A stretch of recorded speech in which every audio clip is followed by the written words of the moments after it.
So yes, welcome everyone. And it now gives me great pleasure to invite Professor Maryanne to give the official welcome. Thank you very much, Olivia, and good morning everyone, and welcome to Western Sydney University's annual Student Perspectives on Generative AI webinar. Before we go any further, I'd like to make an acknowledgement of country and also to note that this week is NAIDOC week. So, with respect for Aboriginal cultural protocols, Western Sydney University acknowledges the traditional custodians of the unceded lands and waterways on which our campuses are located. We pay our respects to elders past, present and emerging. We celebrate the knowledge and living cultures of Indigenous Australians and acknowledge their important contribution to teaching, learning and research. We acknowledge that the activities currently delivered across our campuses are a continuation of teaching and learning that has occurred on these lands for tens and thousands of years. We also pay our respect to any First Nations people in the meeting. In this spirit, we welcome any guests to the meeting. Our university, we know, works across many different lands, and this morning I'm talking to you from Gadigal land. So it gives me very great pleasure to officially welcome you all to our webinar entitled Grading the Graders, Global Student Perspectives on How Universities Have Reacted to Generative AI. At Western Sydney, we care a lot about the student voice, and it was exactly this time last year that the first Student Perspectives on Generative AI webinar was held. That was entitled From Theory to Practice, Student Perspectives on Researching and Using AI. And it feels like that was a long time ago. During this time, many of us across the world were still learning about the impact of generative AI, what it meant for the education sector after the launch of ChatGPT in November 2022, a key marking point for when generative AI garnered popular use. For the 2023 webinar, we heard from many diverse student voices across Western Sydney University, ranging from undergraduate to postgraduate and multiple disciplines. And we had an engaging conversation about the impact of generative AI on our classrooms. This was a well-attended webinar, and feedback afterwards from attendees told us that you wanted this webinar series to continue, but that you also wanted to hear from researchers specifically researching student perspectives on generative AI, as well as global student voices, so that we make connections across other universities and we learn from each other. And I think that last point is an incredibly important one, because one of the things that it really strikes me about as the Deputy Vice-Chancellor of Education, when I'm looking at how we adopt and interact with generative AI, so many of the issues that are confronting us at Western are not ours alone to resolve. I think that's why the multiple university perspectives, multiple national perspectives are so important for us here. So we've spent some months developing this webinar today. The long title for it has a twofold purpose. First, it provokes a sense of self-reflexivity for university staff. How do we assess our responses to generative AI over the past year? How do students assess our responses to generative AI? And second, it emphasises the global nature of our speakers and that Western Sydney University is not siloed in how we think about the tough questions regarding generative AI, but rather that we're in dialogue with universities from across the world. Whilst generative AI is bringing disruption or opportunity to many sectors, depending on your point of view, universities have a unique and crucial role in fostering critical discussion about generative AI. Universities, we know, provide the environment where we can engage in intellectual debate. We can ask difficult questions about the role and nature of generative AI in the future of our universities and in society more broadly.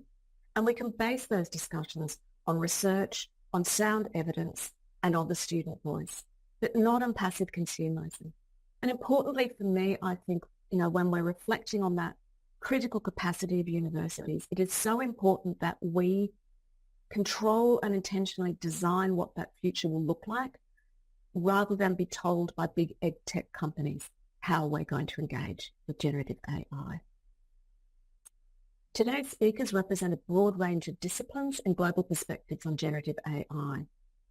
In this session, we'll discuss how students are navigating generative AI, university partnerships with generative AI companies, inequalities related to generative AI technologies, and research on ethical approaches to generative AI. And I will note here that in the last month, Western Sydney University has approved our first university policy on the use of AI. And that document is an articulation of the principles and values that are going to guide us in this space.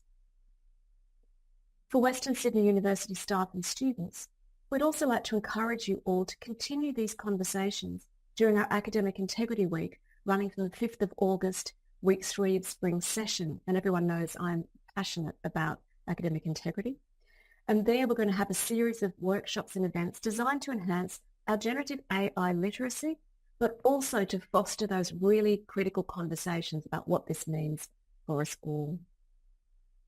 I'd like to thank our speakers for their time today. We're very appreciative of you sharing your knowledge and perspectives with us. And we hope that we can repay the favour to your universities by providing speakers from Western Sydney for any webinars or discussions that you might be organising, so we can continue that global discussion.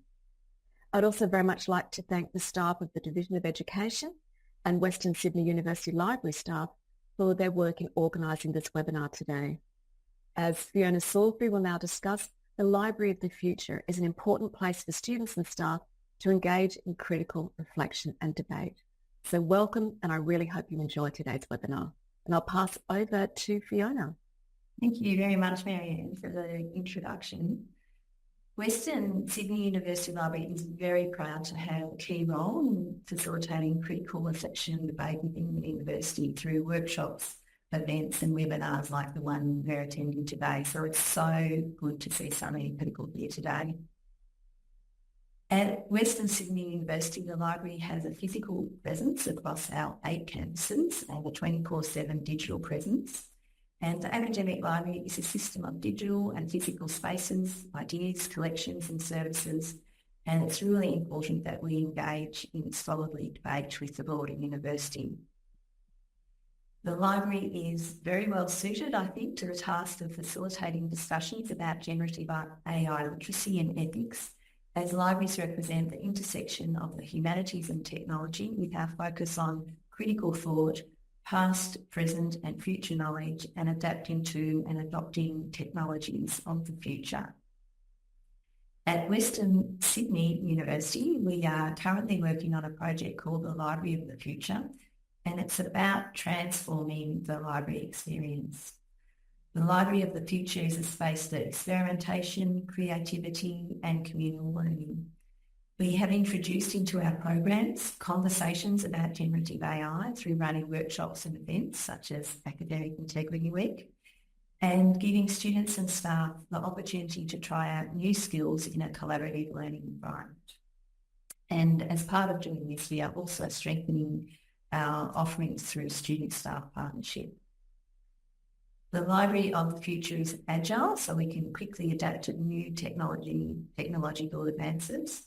For example, in the generative AI space, the experience of how we search for information is changing.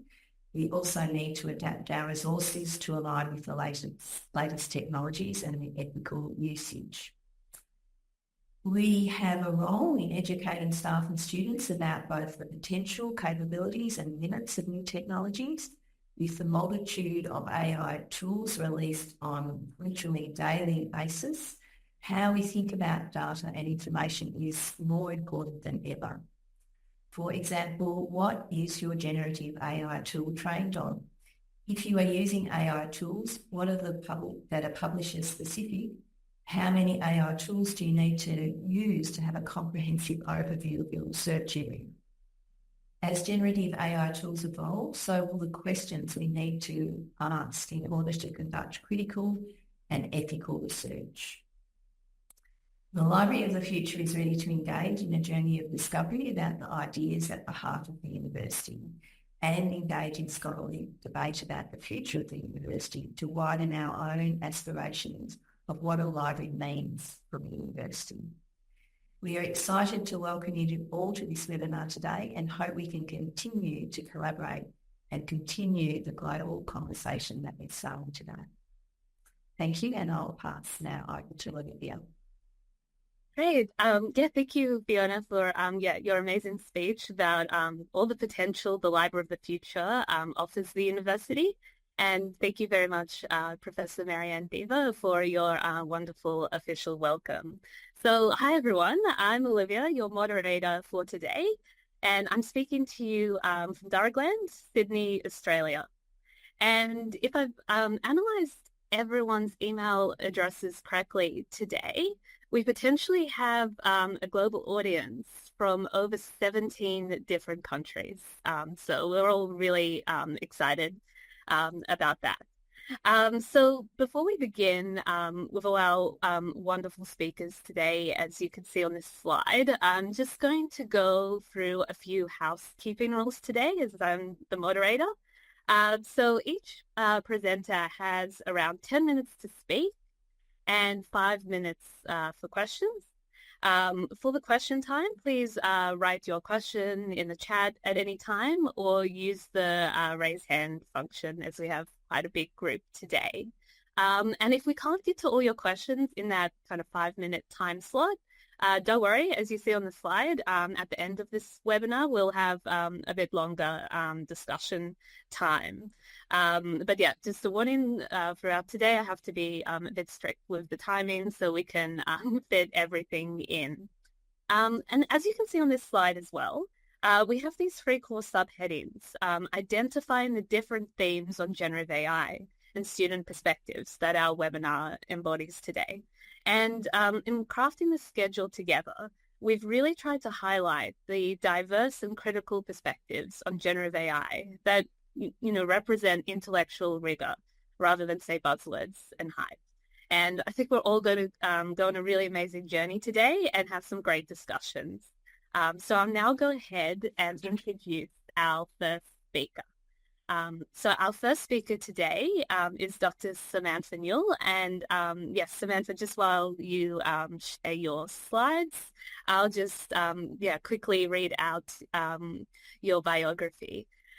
So Dr. Samantha Newell is a senior fellow of the HEA and a lecturer in psychology at the University of Adelaide. She is emerging as a leading voice in generative AI in higher education, with publications co-authored with international AI scholars. Her recent national survey explores perceptions of generative AI among Australian university students. Her other published research explores ways to increase student voice, negotiation, and co-creation of the learning environment. Today, we are really fortunate to have Samantha present her preliminary findings from an Australian survey, perceptions and use of generative AI among university students. Thank you so much, Samantha. Thank you so much for that lovely introduction, Olivia. I hope you can all hear me. How's the sound quality? Yeah, good? Great. Excellent. Yeah. Thank you so much for inviting me to speak on this very important topic that is pervasive in all of higher education at the moment. It impacts teachers, students, and also potentially future employers where those students go on to work. So it's great that we're having these discussions, and I really want to thank you for setting up such a fantastic webinar that brings together not only people from around Australia but internationally. So hello to those that are tuning in from Los Angeles. I saw that come up in the chat before. So what I'm going to do is help manage my own time and use a timer to try and keep to that 10-minute timer. So I've set that now. So I'd like to start by also thanking my fellow colleague, Sophie, who is in the room with us as well, tuning in and maybe might even help out with the Q&A that we'll have at the end of this talk. I'd like to just give you a brief overview as to some preliminary findings that we've got from the National Student Survey of Generative AI Use. So we've been running this survey since March. We started with a smaller pilot project in our School of Psychology, which is where I'm from, the University of Adelaide School of Psychology. And then we've broadened that now to a national student survey across Australia. And it looks like that we'll also have another stage of this, and we'll be getting some international perspectives in the next phase. So let's have a look at what the students are saying from around Australia about Gen AI use.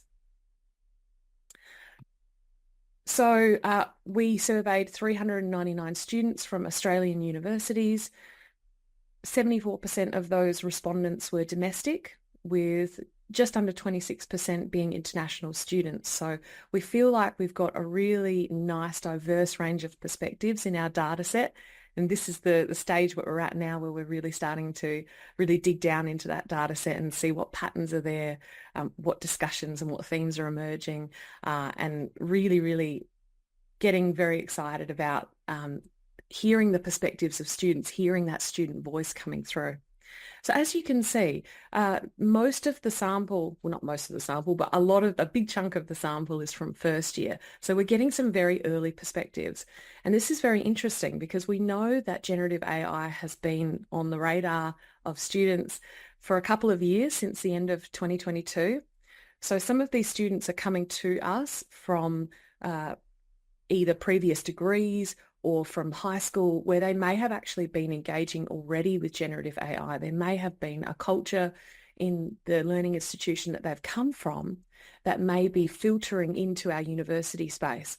And I was attending the Hertzer conference this week, and there were some really interesting speakers that were raising the issue that we need to be thinking not only about higher education, but also about secondary education, because this is where the students come to us from. They form habits in their secondary education that they bring in, and expectations that they bring into our learning spaces and what they're wanting to see from us. So it's very interesting that we've got such representation from first year, and it's something to keep in mind that this is, not just a higher education issue. This is across the learning spectrum. I think it might be fairly unsurprising for the listeners today to know that the majority of our students are saying that they have or regularly use ChatGPT. And what we found from that national survey data was that it was about 53% are regularly engaging or have engaged with ChatGPT at some point in their studies and in the context of their studies. We had about 60% that were engaging with generative AI in general outside of university, so they're using it to solve and engage in other parts of their life. But in the context of their learning, and particularly in their assessments, they're also really harnessing what generative AI can do for us in the context of their learning. So the most used were obviously ChatGPT as number one, but also a really high percentage of students have or regularly use Quillbot, and then Grammarly, Gemini, Academic GPT, and Notion. So Notion's a really interesting one because it is a generative AI tool that helps to manage the whole learning workflow. So it will help summarize certain articles for you that are in your reading list and kind of navigate and manage that learning for you and kind of be that guide on the side. We really wanted to know the student perspective of where they were comfortable with generative AI collaboration in the context of their assessments. So we presented this fantastic table from Roland 2023 and asked them to explain to us where they would feel most comfortable collaborating with AI in the context of their learning and their assessments. And I was genuinely surprised by this response. I kind of thought that the students would, kind of go to the more extreme end and just say, let us use it for whatever we want to use it for. There were so many perspectives that were much more nuanced, and they were more concerned about outsourcing their learning. And they were a lot more conservative with their responses than I was expecting. The majority of students chose either level 3 or 4, which was genuinely surprising to me. Level 3 being more of the level where you're getting some feedback and information from generative AI. You're looking at ways to improve something that you have already constructed, perhaps, and looking at it from a virtual tutor perspective. They're getting that additional feedback and then they'll go off and make those changes. And then other students thought, push it a little bit further, let's see what generative AI can do in terms of preparing my assessments. So they took that perspective that level 4 was kind of where they were more comfortable. It's helping them to generate some thoughts, I think being the key word, that it's a extra thinker in the step along that assessment production timeline. This was a big one. This was a big finding for us. 80% of students were showing some concern for the value of their degrees due to generative AI. And this is something that we really can't ignore. This is very compelling evidence that we need to be having these broader discussions like we're having today and trying to navigate this space together. So if 80% of students are concerned that the value of their degree is at risk because of generative AI, we really need to be considering how we can mitigate any of these risks or how we can quell any fears that people might have about students using generative AI in their degrees. So we had some open-ended responses. So this survey was a mixed method survey where we had some quantitative data and some qualitative data. And we got some very, very rich perspectives that were coming through in the open-ended responses. So you can see some of these here on the screen. So these particular quotes came from our our psychology students, and this was in our pilot data. But you can still see that there is this genuine concern that the output from generative AI being sort of copy-pasted, put into assessments and then submitted is having some concerns for students about how valuable that learning experience is going to be as a whole. So the general perspectives that were coming through over and over again, this 80% of students, they're worried that external people, like future employers, might be concerned that their degree was sort of gained through outsourcing some of their work. So they want to almost protect themselves and say, no, I genuinely engaged with this learning. But then the other side was they're considering if other students around them, if their cohorts are also outsourcing work, that might then reflect on them and generally devalue the learning that they engaged in throughout their degree. I think this is really compelling. This is a really compelling story that's coming through.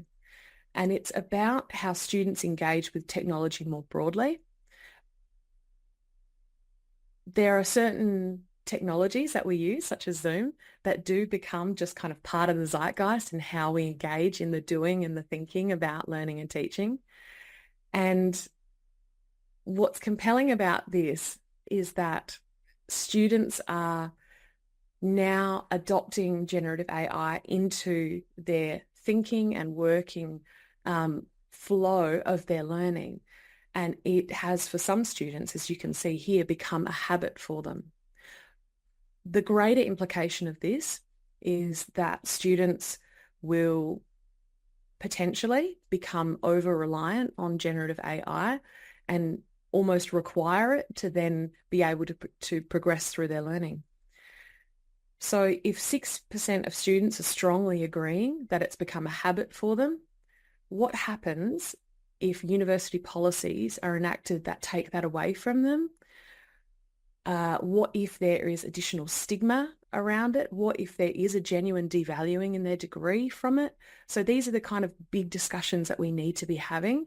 If this is becoming habit forming and students need this or almost have a bit of a crutch, I want to say, on the more extreme end, and that need this to be able to progress through their learning, then this is something that we're going to have a bigger discussion about, because what it does mean is that our universities are then going to be more and more reliant on these external tech companies to actually engage in and complete our learning outcomes that we've set for our students. So this being habit forming is something that we have to have genuine conversations with our students in the classroom to get them to critically think about that, to critically think about, can they still engage in the core aspects of the teaching and learning, the learning outcomes, without this extra layer of technology? And should we be making these external tools a necessary part of the learning process? I'm not saying, a yes or a no. I'm just saying these are some of the big conversations that we're going to need to have in the immediate and short-term future, because we can already see now that this is, for some students, habit forming, and it's important to consider how we want to partner with these external tech companies.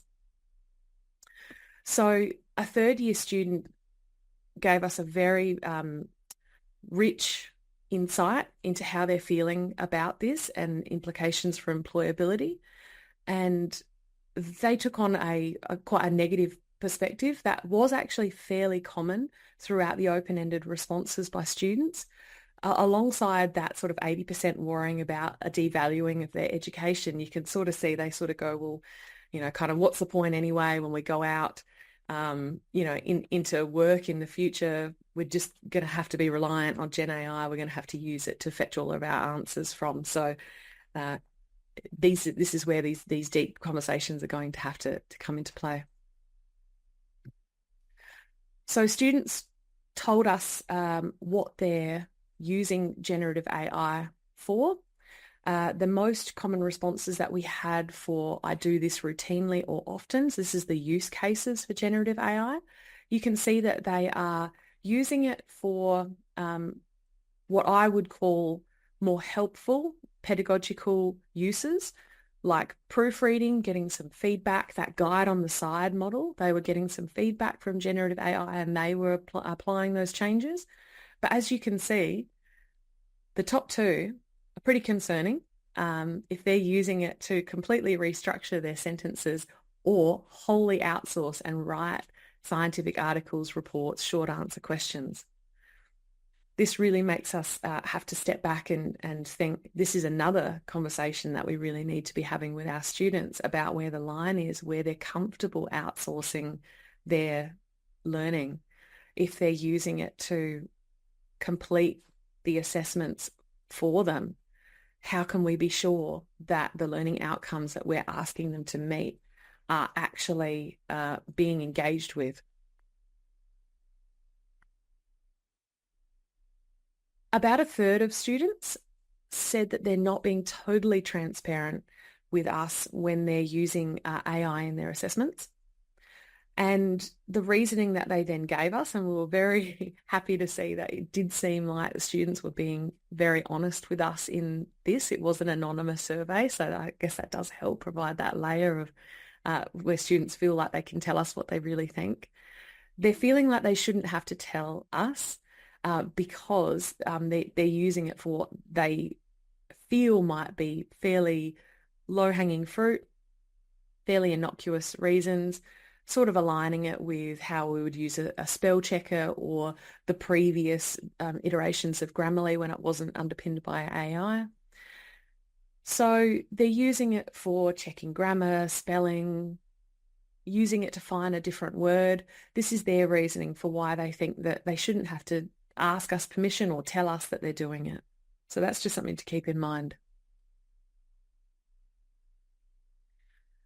We also asked them about, first of all, if their universities have a policy on generative AI, and it sounds like, I think especially because of the TEXA requirements for us all to sort of develop one of those and give it out to students, make it publicly available, state our position on generative AI and how comfortable the universities are with students engaging with this technology.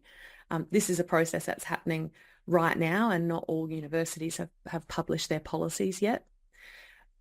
But we asked students about whether the university has a policy, and if it does it actually influence their decision to use generative AI in the context of their learning? A lot of students talked about completely wanting to avoid AI from fear. So earlier on in this talk, I mentioned that students have or are regularly using ChatGPT at 53%. So have could just mean that they have engaged with it once. these students might have gone in, tried it out, seen what it could do for them, possibly even when we were at 3.5, which wasn't as sophisticated as we have now with Omni and even the more recent Gemini models. So some of them might have tried it, engaged with it and thought, you know what, this is a bit dangerous. This is, could potentially mean that I'll be outsourcing my learning. I'm just not going to use it. I'm not going to engage with this. And also the way that we are framing it from a policy perspective could also mean then that students are becoming more fearful of trying this technology because they're concerned about what might happen if they get picked up from an academic integrity point of view. So many students are avoiding AI from fear. This is something that we should be thinking about. If the students are avoiding AI from fear, but the general population is starting to use generative AI more and more in the workforce, then we've got this skills gap, and we're possibly proliferating this skills gap as well if we're not allowing any use at all, or not providing that guidance about when it's a useful affordance for us. Then we could be having a whole cohort of students disengaged from this technology, going out into the workforce, and they're starting from scratch.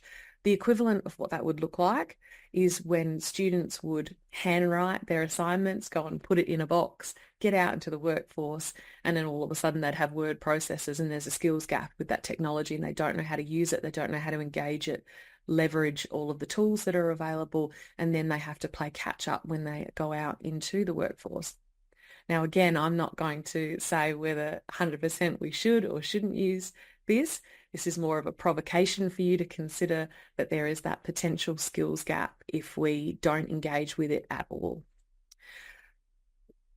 So there were also a smaller group of students that were very honest with us that they have been using it, but they've not been caught yet. So again, that does signal to me, though, that there is a culture of fear and surveillance, and I'll touch on this at the end. And we really need to be having these conversations with students at each individual institutions and from a research perspective across institutions about what happens if we completely say no. Students are talking about that they're using it in ways to try and remain undetectable with their use. They referred to tools such as Humanize AI that actually inserts some errors here and there and makes the text look more human written. I would say that the students, just based on my reading of the data and engagement with the data, these particular students and the way they answered other questions were also then more likely to be the students that were wholly outsourcing their work. So there is a gradient of use, and we can look at it in more pedagogically useful ways, such as the guide on the side, the tutor, or we can look at it in ways that where we acknowledge that students are completely outsourcing their work and they're missing out on skill development and engagement with the learning outcomes. So we asked students as well, what happens to this concept of originality in the Gen AI space? So if students are collaborating with a generative AI tool for their assessment, how do they feel about whether this piece of produced work is actually original? So students talked about if somebody has collaborated with AI, then they didn't think that it was completely original. Students were concerned that the hard work that they're putting in might be seen as less than or devalued when and given in the context of if a whole class was using that tool to outsource their work, then they've taken the easy road and I've put in the hard work. So therefore they're thinking the easy road, it's not as original, it's not as valuable, and it might be perceived as uncreative. I'd like to end this talk today with getting you to think about the implications of all of the things that I've mentioned today. the devaluing in the degree, the perception that it might be devalued, a fear that students have about being caught and not wanting to engage with that technology, with questions about whether the content is even original at the end.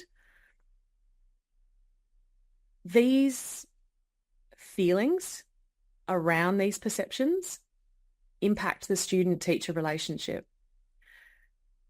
And also more broadly, we have to make sure that whatever student learning is happening is visible, is noted somewhere, is valued. So we have to have these big conversations. And what can happen in this sort of divide that we're getting, this us versus them camp, is what I'm seeing in the data, the us versus them. They can't catch me, I'm doing this. Or we've got to crack down on this. This is going to be a problem for us. It's going to be devalued.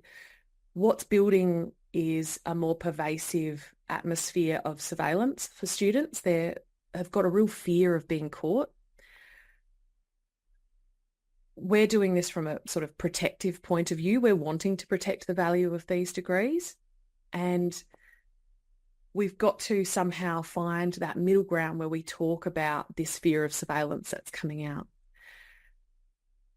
I've been noticing a lot more discussions online, particularly on Reddit and on TikTok, where students are coming up with ways to defend themselves when they're being flagged as possibly having work that's been generated by generative AI. So they're putting up these big posts about what you can do to protect yourself, what you can do if you've been accused. And so this fear of surveillance is real. Students are really feeling like they have to engage in things like version history so that they can, prove that the learning was theirs. It's something that we do need to pay attention to, and we do need to take seriously. This is something that's impacting students. They're feeling more and more like we're having to watch everything that they're doing with a lot more scrutiny, and also being very heightened to the fact that everything they do, including keystrokes, metadata in their assessments, we can see and we're watching and we're looking to kind of catch them out.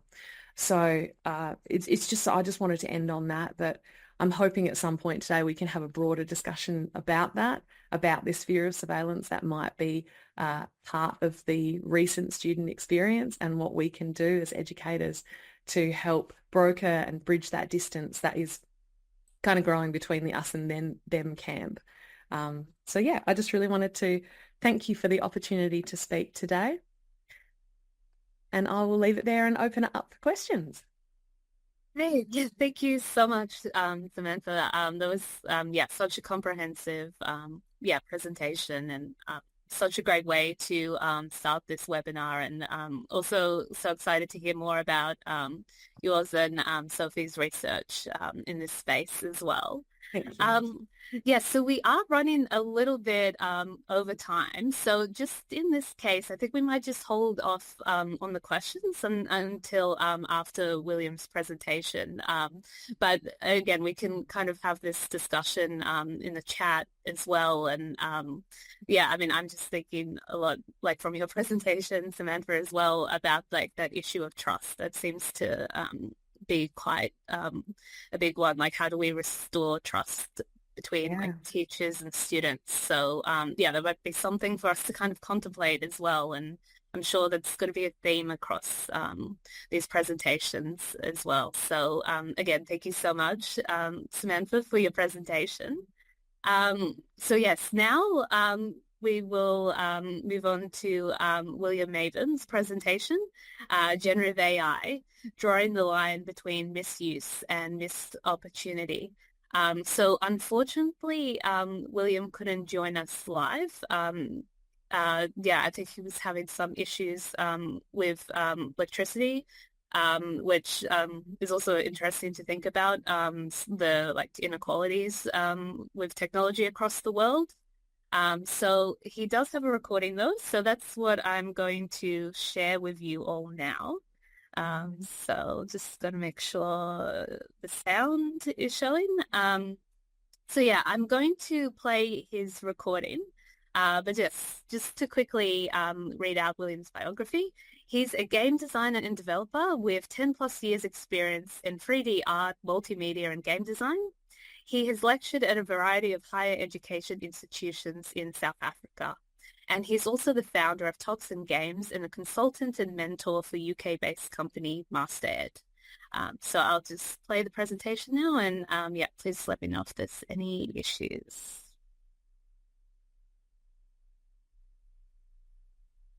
And I'm here today to speak a little bit about AI and its implications, specifically in the video game industry that I'm involved in. So I'll jump into a little bit more about who I am and why I'm here. But let me just start sharing my slides right away. Okay, so I want to talk a little bit about the so-called or the hypothesized AI revolution today. So how AI is reshaping the future of game design technology and creative careers. What are the implications for you as students and for all of us as academics, educators, etc.? So jumping into that. So just a very quick intro. Like I say, my name's William. I have a background in serious games where I did military and mining simulations. So that was my sort of industry experience. And then I spent the last few years, or a few years at least, as a video game design and development lecturer. Before that, I was in multimedia. And before that, and before my industry experience, I was a student, a digital arts student who ultimately did their master's or my master's in narrative and gameplay or ludology in the game GTA 4 Grand Theft Auto, as it's more commonly known as. I also have a small startup studio making games and also trying to help people figure out how to get into the industry and that sort of thing. And the main work that I do right now is I work for a British company which helps with training companies in terms of new technology and software, and also helps graduates bridge the gap and actually get into industry. So again, as you can see, my concern here is people getting jobs and keeping jobs, and that's what I'd like to speak about today. So just to start off with this aptly AI-generated image of John McCarthy, one of the founding fathers of AI. As soon as it works, no one calls it AI anymore.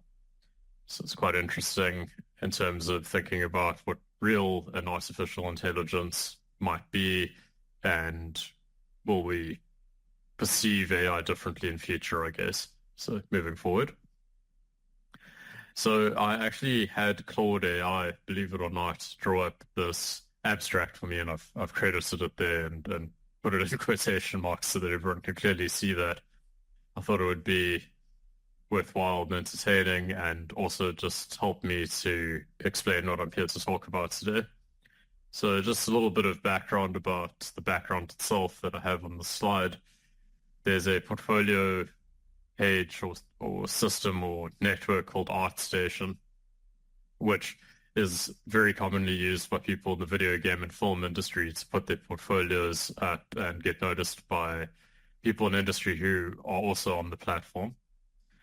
When AI images kind of exploded and it became this common practice for people to start uploading AI images, there was a big revolt on ArtStation where people uploaded these crossed-out AI images that you can see there in process against AI art. So again, the implications is that, or are that AI is kind of interfering with conventional artistic creative practice, and that's what I'd like to speak about today.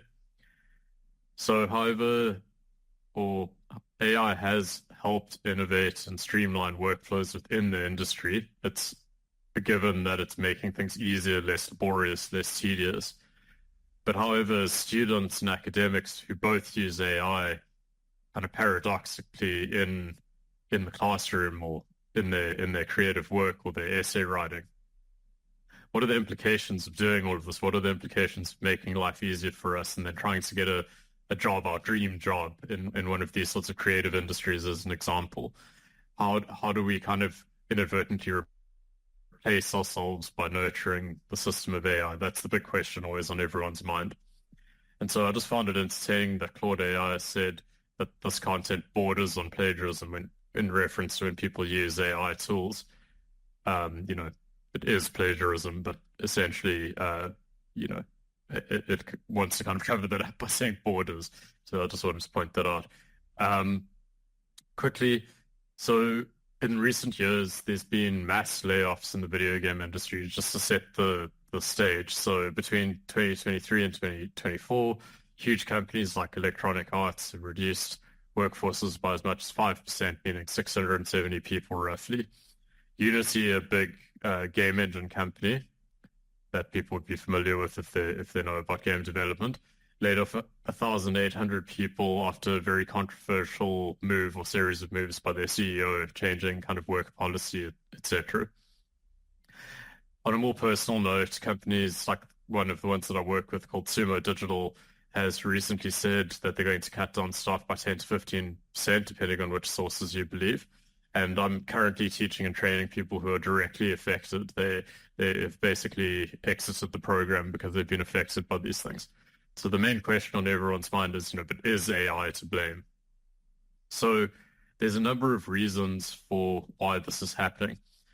One of them is that before the pandemic, aka COVID, a AAA game, or in other words, a big Hollywood-style mega game like Call of Duty, would cost about 50 million to 150 million. I've omitted the word million there, but million US dollars to make. But in the post-pandemic world, that cost of making games has skyrocketed to 300 million US dollars. And a big, on average, we're using Call of Duty as an example there. A big contributing factor to that is just the general rise in cost of living. But it's also because the pandemic disrupted the game pipeline. There's certain things that we have to do in person in the industry, like mocap or motion capture, capturing real live actors, voice acting, those sorts of things. And, people getting into a sustainable work from home environment role kind of disrupted that in certain senses. There were variables there that disrupted it.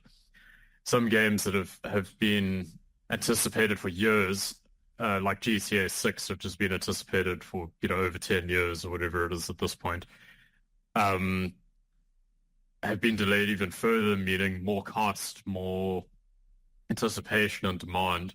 And this is partly why people have been retrenched or let go. And there's other numerous reasons, like the wars going on in the world and that sort of thing, that have caused an increased cost of living. So the big question again is, but then is AI to blame at all, or is it all just the rising cost of living and other world factors, global factors? So my answer to this is it's partly to blame. So in fact, some big tech companies like Google and others have openly admitted that they've let people go because they want to focus more on AI.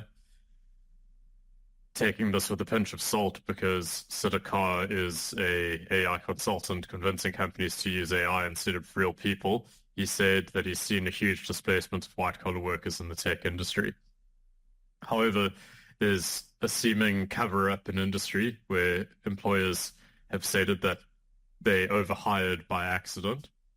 And I think this could be somewhat accurate in terms of anticipated sales figures when everyone was in lockdown in the pandemic era playing games because they had nothing else to do. The pandemic ended and people went back to play outside, so to speak. And, down went sales, leading to skewed figures in terms of how much money people were investing and thought they would make back from games, leading to unemployment. Of course, generally, workers are not very happy with that excuse, and strikes loom, like we had the Writers Guild of America strike, where writers weren't happy that AI was writing scripts for them. So game unions might perform a similar strike. So just to take a little bit of a scenic detour, I thought it would be interesting to just discuss the role of AI in video games, just because it's sort of a little bit of an infinite loop, as they would say in the industry, in the video game industry. It's like a loop that a program can't get out of because there's no exit condition. So video games are themselves a competition with someone or something, and that something is often AI. So you're often fighting against AI enemies or debating or talking to AI enemies or characters in a narrative-driven game, people that could help you and have different kinds of conversations with you depending on the complexity of the AI. So on the one hand, we have this competitive sort of nature, and you can see this quote says, it's my timer saying that I'm getting close to time, but this leads to an immaterial civil war between, ironically, players and AI. At the same time, we have people designing AI, and we have AI threatening to replace the people who are programming the AI. So it's sort of a bit of this infinite loop conundrum. So just food for thought. So what is the way forward from all of this? So AI isn't going anywhere. It makes complex tasks like procedural 3D art creation and coding much less laborious and tedious. So it's a form of modern convenience in much the same way the toaster was when it first came out, the light bulb was, in my mind.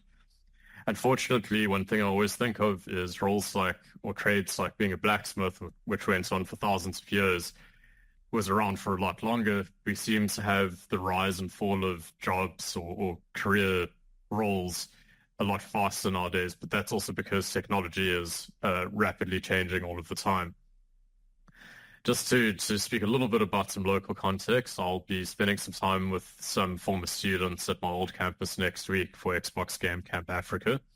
And I hope to kind of see how people use AI in that context for a game jam or hackathon, so making game competition, in other words.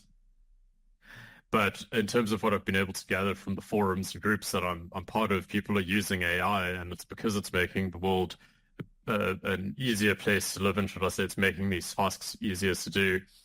And like many inventions, this is completely normal.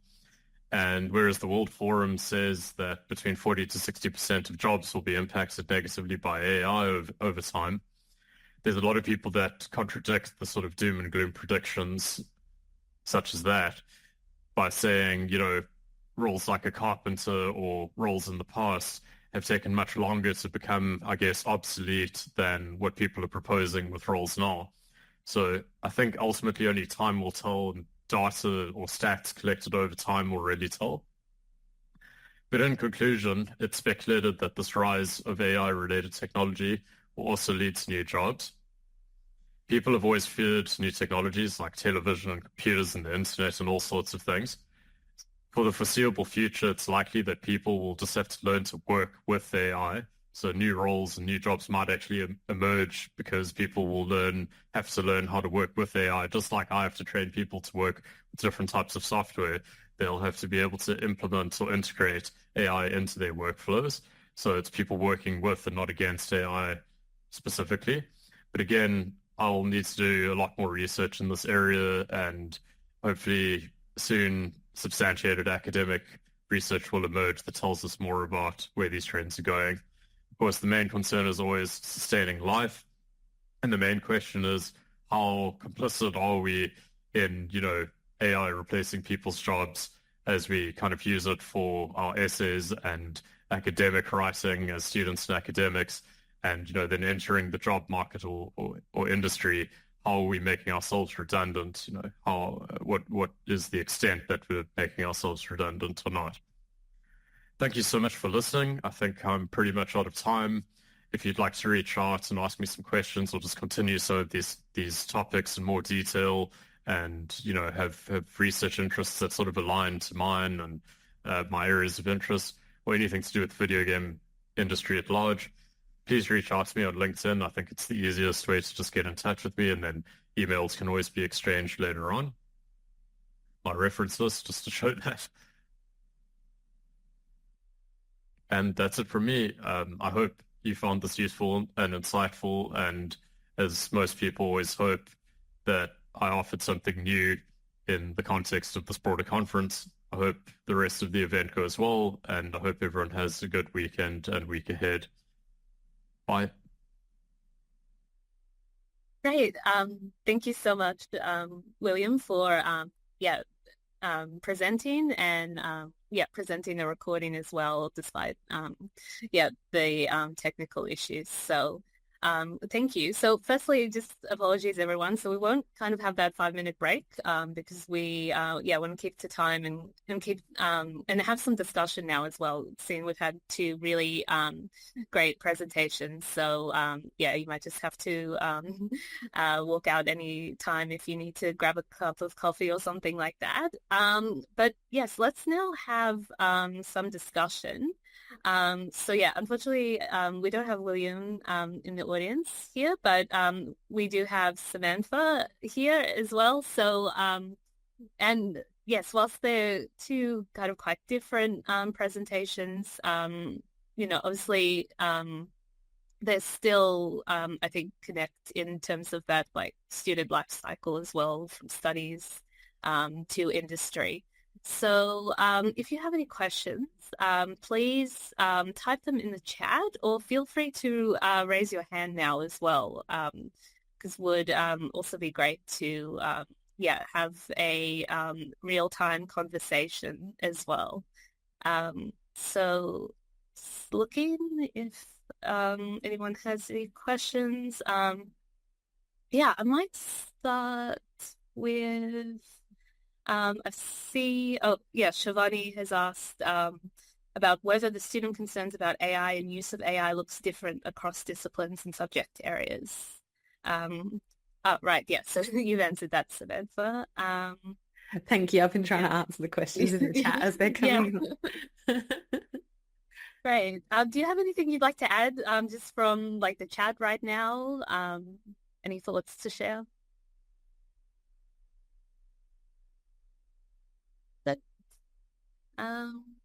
And Helena said, like in response to William's presentation, are we making ourselves redundant? That is very profound. I'm not sure if anyone has something they kind of want to add on that point.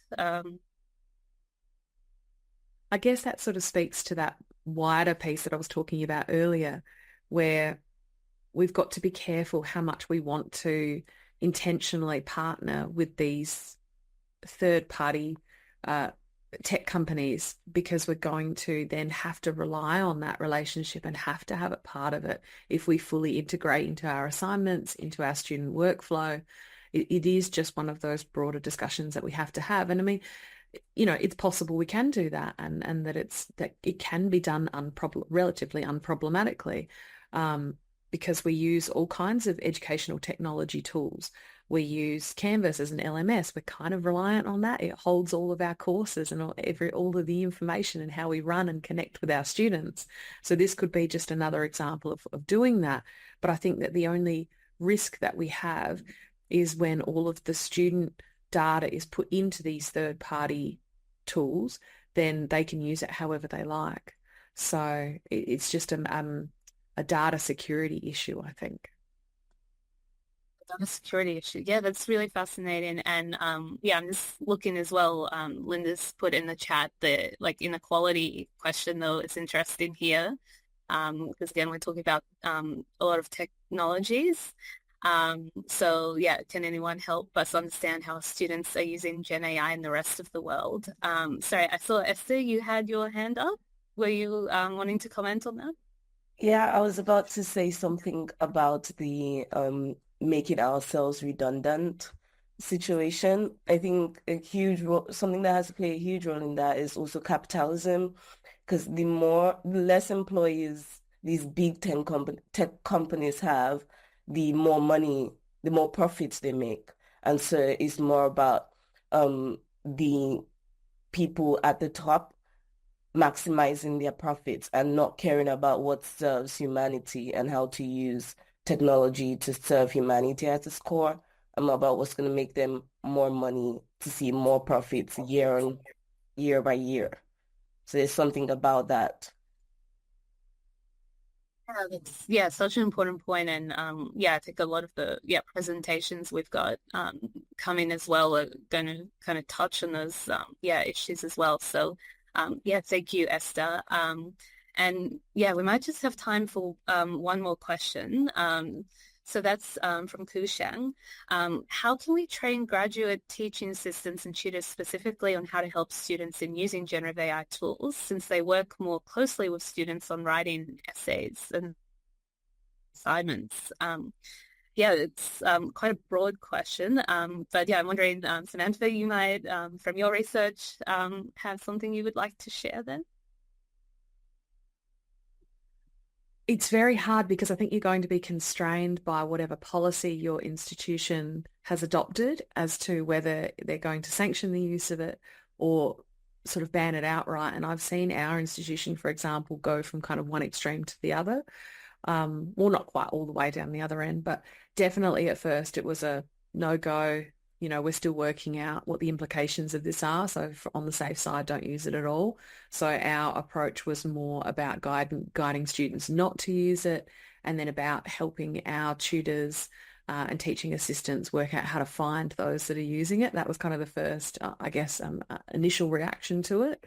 We're getting a much more nuanced reaction now, where we're going to see a lot more of that talk of when it's useful and when it's appropriate to outsource certain parts of your work. So I'll put it in the chat, but there's a fantastic paper by Jason Lodge and colleagues who talk about this. They present this kind of 4 quadrants model of different ways that we can think about integrating generative AI into our work based on where it's appropriate to cognitively offload or outsource our thinking to something else, and when it's in our best interest not to. So I'll put a link to that in the chat box. Yeah, thank you so much, Samantha. Yeah, and we have some really good comments and questions in the chat, which I think we might get to a little bit later. But again, just for us to kind of contemplate as well. As Patricia's saying, universities don't know yet how they want to approach the issue, so that might be as well. You know, some unis do have AI policies, others don't. So, you know, are we looking more at a subject coordinator level? Like, can we kind of centralize our generative AI advice, something to think about some more as well. And yeah, Victoria's also made a really great point, particularly in the English and creative writing stream, this false sense of confidence students have in ChatGPT when, it is really bad at writing essays. So yeah, that's really interesting to think about as well. But again, we'll keep this conversation going, but of course we should move on to our next presenter. So yeah, now I'm really excited to announce River Graziano, who will present Generating First, OpenAI's partnership with Arizona State University. And just for a really quick bio of River, so they are a senior at Arizona State University in Tempe, where they study creative writing and mechanical engineering. They currently work at ASU's independent student news organization, the State Press, as the science and technology editor. Thank you so much, River. Thank you so much for that introduction. And I'm honored to be a part of this event. So thank you so much for inviting me to be here. And obviously today I'd like to talk about OpenAI's partnership with Arizona State University. So on January 18th of this year, ASU announced its partnership with OpenAI, which was a big deal, not only because it was the first university to partner with an AI company directly, but because ASU intended to use AI across the entire university. It would not be limited to STEM fields or technological fields. Addressing the issue of ASU's intellectual property, OpenAI agreed upfront that ASU's data would not be used to train or refine any of its models. So we interviewed some ASU faculty to get their reactions to these initial releases from ASU. Emma Froh, who's a professor at ASU's School for the Future of Innovation and Society, pointed out that the releases felt more like a business transaction than something that was academically motivated. Meanwhile, Mitchell Jackson, who is a Pulitzer Prize winner and one of my professors of English at ASU, believes that even though AI literature might be good, even inevitably be good, it still will not have the power to progress the field the same way as a human, like someone like Toni Morrison could. Additionally, Andrew Maynard, who has taught a class on AI at ASU, and is a professor at the School for the Future of Innovation in Society, pointed out that it's currently challenging to find beneficial ways to use AI as opposed to the many, many ways that it can be used for less helpful things. So if ASU's data is not being used in the training model, how does OpenAI stand to benefit? For one, ASU has over 100,000 undergraduates and over 5,000 faculty across its multiple campuses. And so the user base for potentially testing new technology is absolutely massive. In addition, the publicly available ChatGPT model is incapable of handling sensitive data, especially federally protected data like universities have for their students. And with ASU's vast technological resources, they're hoping to improve this. Additionally, I learned that OpenAI's communications department was one singular person before their partnership with ASU. And so, as you can imagine, their publicity has definitely skyrocketed since this partnership. Along with their announcement of the partnership, they announced this AI Innovation Challenge, where ASU would accept proposals from their faculty regarding how to use ChatGPT across the university. And this would later open up to students in March. But this proposal idea furthered the notion that this was more of a business-motivated deal, since there were no really planned ways to use ChatGPT academically when the deal was announced. Later on, ASU did release 3 proposals that they're moving forward with in terms of OpenAI, the first of which being worker augmentation, and there's a little description there. And from the description, it seems that this is much more intended for industry use than academic use inside of the university. The second was a bias assessment program, not necessarily for the bias within ChatGPT itself, but rather applying ChatGPT to detect bias in project proposals or other academic sources. And the third of which is something called behavioral sim. This would be intended for counseling students to role play scenarios that they could then apply to their real life counseling techniques. Demetra, who is one of our reporters at State Press, wrote an amazing article about behavioral sim specifically, and she interviewed a recent ASU counseling graduate to get his opinion on the behavioral sim proposal. The conclusion that they came to was not that this could be totally useless. In areas where there's less access to mental health education, it could be very useful. However, ASU is not necessarily the best testing ground for this scenario. College students already struggle with their mental health, and so there are a lot of risks involved in testing this on college students. So from the general student's perspective, it can feel like they are beta testers for this new technology, especially when it involves their own health.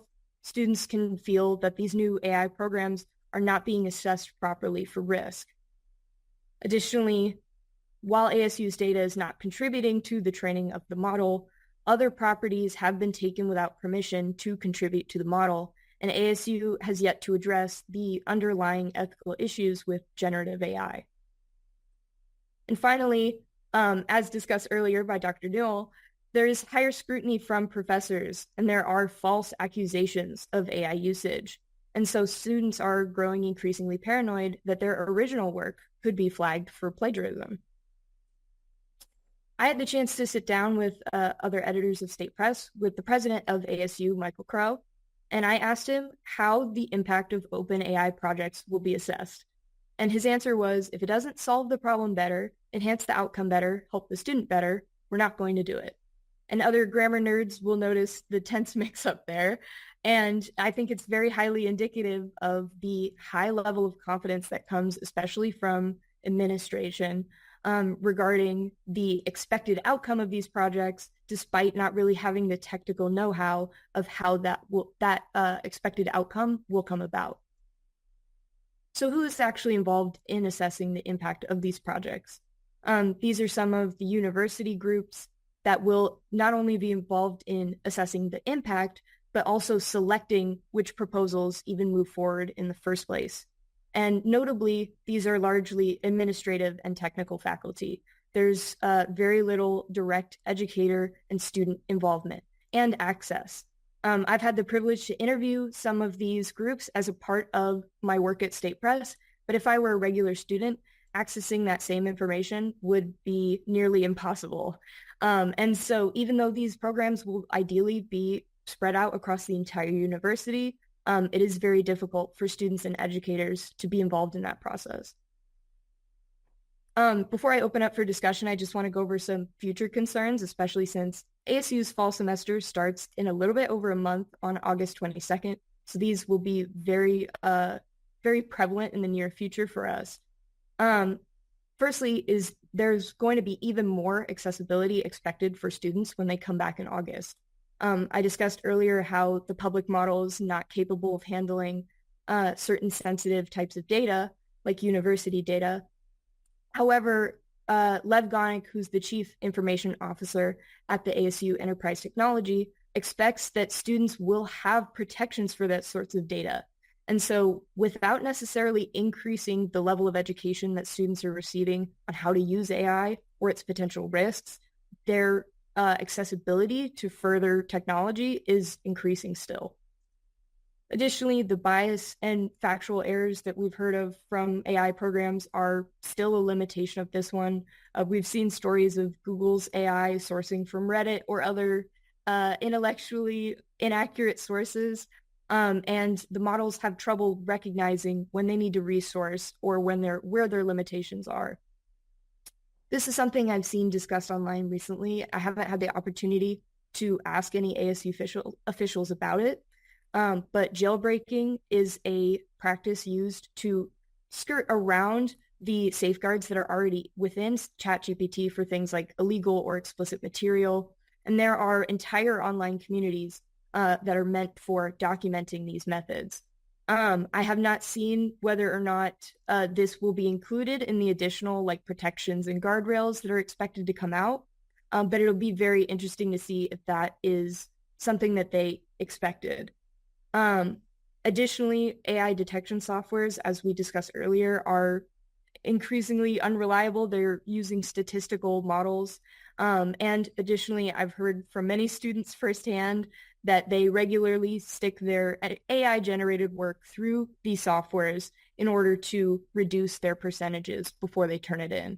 And so it's going to become increasingly difficult to tell the actual level of influence of AI on student work going forward. Thank you so much for listening. I want to open it up to discussion, but you can read more about ASU and AI on statepress.com. The reporters there are fantastic, or you can reach me at rivergraziano@gmail.com. And I'll stop sharing my screen. Great. Yeah, thank you so much, River. Yeah, amazing. And yeah, I think it's particularly fascinating for those of us as well, not from Arizona State University and who don't have this kind of partnership with OpenAI, and to hear what it has been like. And with your presentation as well, I also feel like it connects well to Samantha's presentation as well, again with that issue of trust. We'll open it up now to everyone for questions. Please feel free to type your questions for River in the chat, or use the raise hand function as well.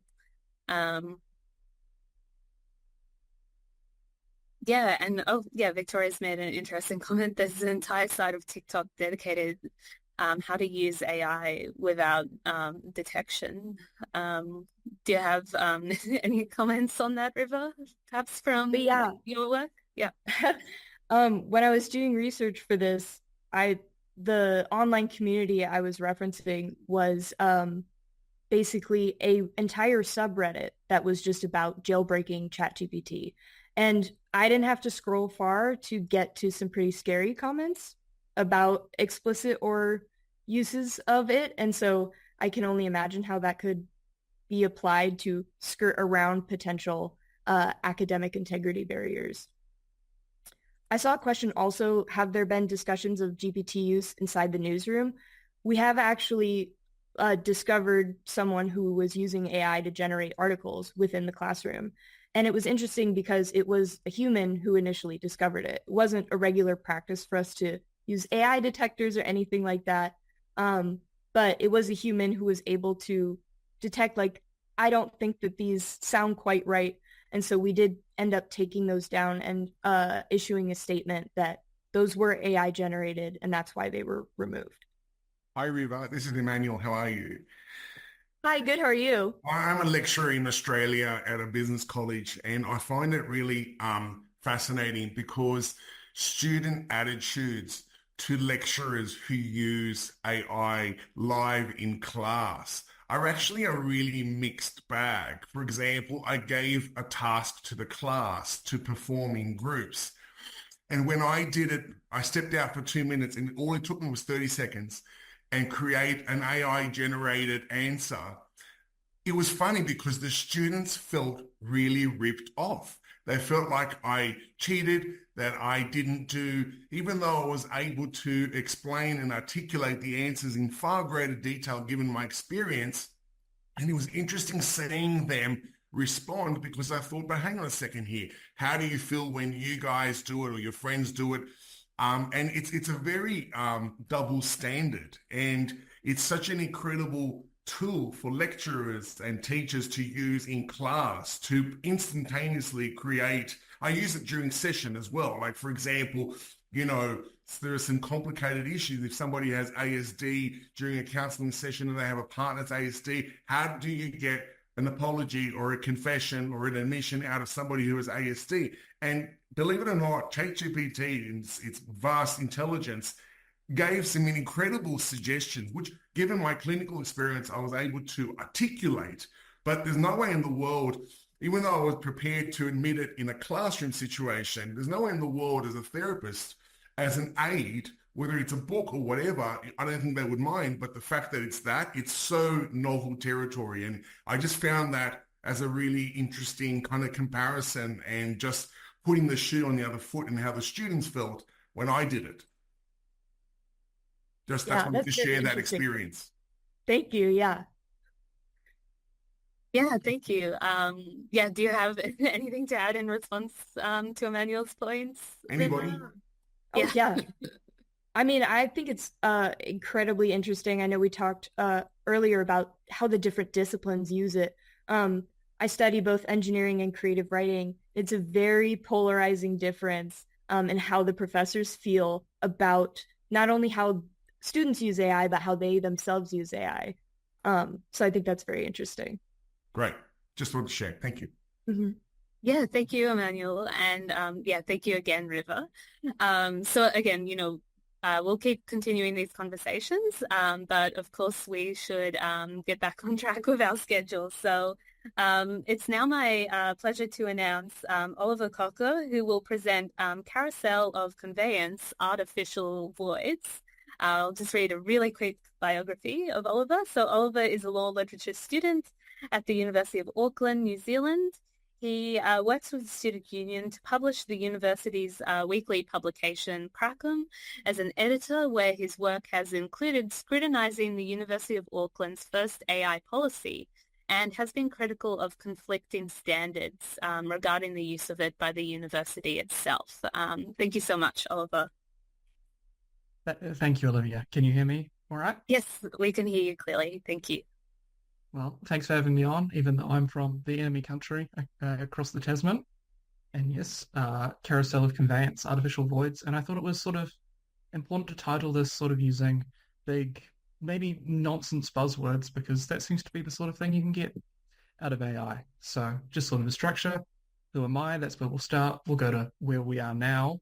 What's going wrong, specifically at the University of Auckland, and how do we fix it? Just sort of a broad sort of structure. So who am I? That's the bio you just heard about me, so we can get rid of that. But the University of Auckland, it's the biggest university in New Zealand. Not quite as big as the University of Arizona, maybe 50,000 people, but about the same amount of lecturers, mostly research-based, all across. And thank you, ChatGPT, for giving that description of it. And at the moment, the university is very reliant on the Microsoft suite. So Microsoft Copilot has been the AI of choice at the moment. Anyway, what is the carousel? The best way to describe it is to start first with sort of the classical model of assignments, right? We set a question for someone to answer, someone answers it, we mark it, and we adjust the question. And you set a new question, you go round and round and round and round.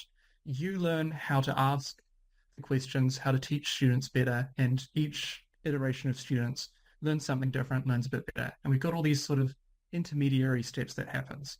There's students thinking, researching, preparing.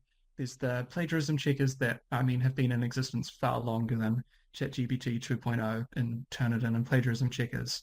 We've got sort of this reflection that happens in between marking and adjusting questions, and we've got the adjustment of the teaching, which is one of the most important parts. And as you can see here, in this sort of model of assignments, most of the steps are done by educators. Students, although it takes them a long time, have sort of fewer steps in which to engage with the process, which is why when it comes to sort of the advent of AI, there's more steps that can influence it based on what educators do. So right now at the University of Auckland, educators have free rein on what they do with AI. There are 3 AI policies for students, and educators can choose which one to give them, but educators themselves can sort of do whatever they want. So students either have to ask for permission, are unable to use it for anything, or simply have to quote when they're using ChatGPT. But what we have right now is these situations in some of these, I would say lower level classes when it comes to research essays. AI is still sort of out there where obviously researchers are very busy and they're forced to teach classes in the current climate. So they offset some of their work to AI.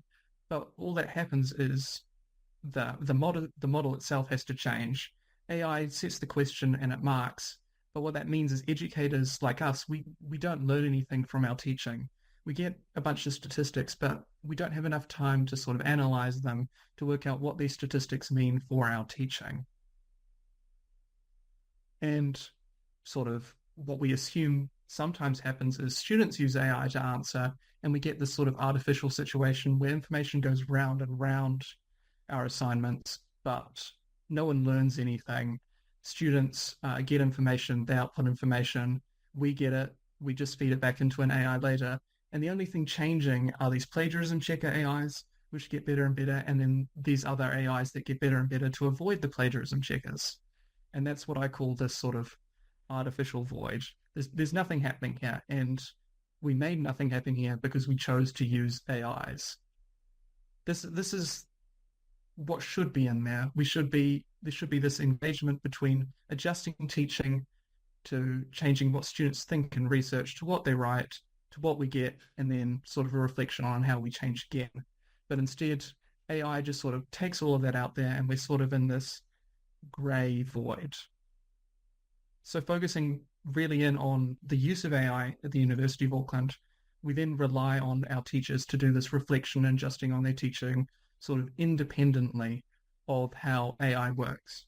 And that's a lot of trust to put in people who, probably we don't get paid enough. There's plenty of work out there. And all that means is we're not changing as fast as we used to, and it makes it harder to sort of adjust to new events, new things to teach, especially AI. And we also have to trust the AI a lot. We have to trust that the question it sets, we understand properly, and if it marks, we have to trust that it's marking correctly. And so I got access to the University of Auckland's AI marking software that's sort of done through Copilot, and I thought I would put it to the test. I put a second-year history essay I did through it, 5 identical ones, and I just changed my name on it to see if, there was any bias, because most of these programs are touted as being better than sort of human bias. So I took my first name and then 5 last names from my family, Kalka, which is my name, Sinclair, which is my mother's maiden name, and then uncles and aunts. And I put them at the top of the essay and I fed them back through the AI, which claims to sort of delete data each time you use it so it can't learn from itself. And I'll just sort of let the numbers speak for themselves.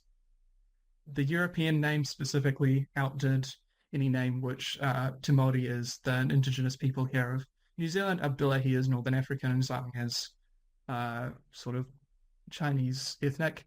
And as we can see, there's very clear distinction here. But, just to be sure, I did a little bit of maths. we expect any sort of grade because there should be some range. We're not very consistent people, sort of in the 84 to the 80 mark, but 60% of these marks, which I ran through twice, are outside those ranges. The AI tools aren't consistent, and they're not consistent in a way that suggests ethnic bias on the machine's part.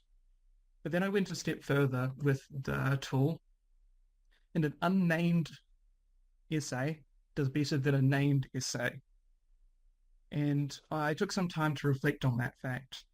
And it occurred to me that this AI has been trained on decades and decades of knowledge in the internet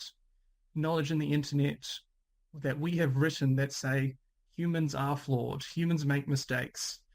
If someone has done this, there's probably more mistakes.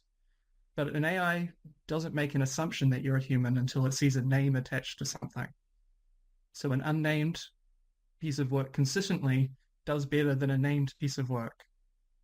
And then more than that, I got an AI to rewrite the whole essay using only information in the essay, and it gave itself a 90% instead. It also gave itself 90% for using other sources, even though it didn't quote anyone at all. And then I got an AI to paraphrase it, which passed through Turnitin, sort of a Grammarly AI detector and everything at 0%. And it just lost itself 2 marks. But I mean, for not getting the whole essay thrown out, that's not a bad sort of thing to give. So if we return to this sort of model of assignments, what's the solution? What do we do to sort of fix AI working, sort of help in our marking? And so, I just did what anyone would do. I asked Microsoft Copilot to see how it would fix itself. And it said blind review, standardized rubric, diverse assessors, and bias training. Well, in the context of AI, sort of blind review, we have to implement a system where AI assumes all the writing is done by the same average person. It can't be nice or mean to someone because it assumes they're one or the other of their skill set. We also need to use a points-based rubric. It's very good at marking like maths exams and things where there are specific things it's looking for, but the more sort of rope you give it, the more rope it will take. And then diverse assessors. We need to review AI marking with real people. In the same way, sometimes 2 different people will mark the same essay. You need to have a person check over this AI and go, hang on, what's going on, and sort of review it as a whole. And, next, bias training has specific purpose-built AI engines. For writing this, I took an intro to CS course run by Harvard University. It's free, it's online, you can take a look at it. And they built a rubber duck. And in that rubber duck, they put all the information about the course, and it can speak to you. It's got online programs. And that purpose-built AI rubber duck doesn't tell you any answers. It just tells you where to get answers. That's the sort of thing universities need to be looking at in the future. About 20 years ago, universities started to build their own online libraries when the internet got big. Maybe it's time for universities to start building their own AI models for their own students. And finally, detailed feedback. Just ensure it works for the student. And then before any of that happens, there's a way to question to sort of stop AI.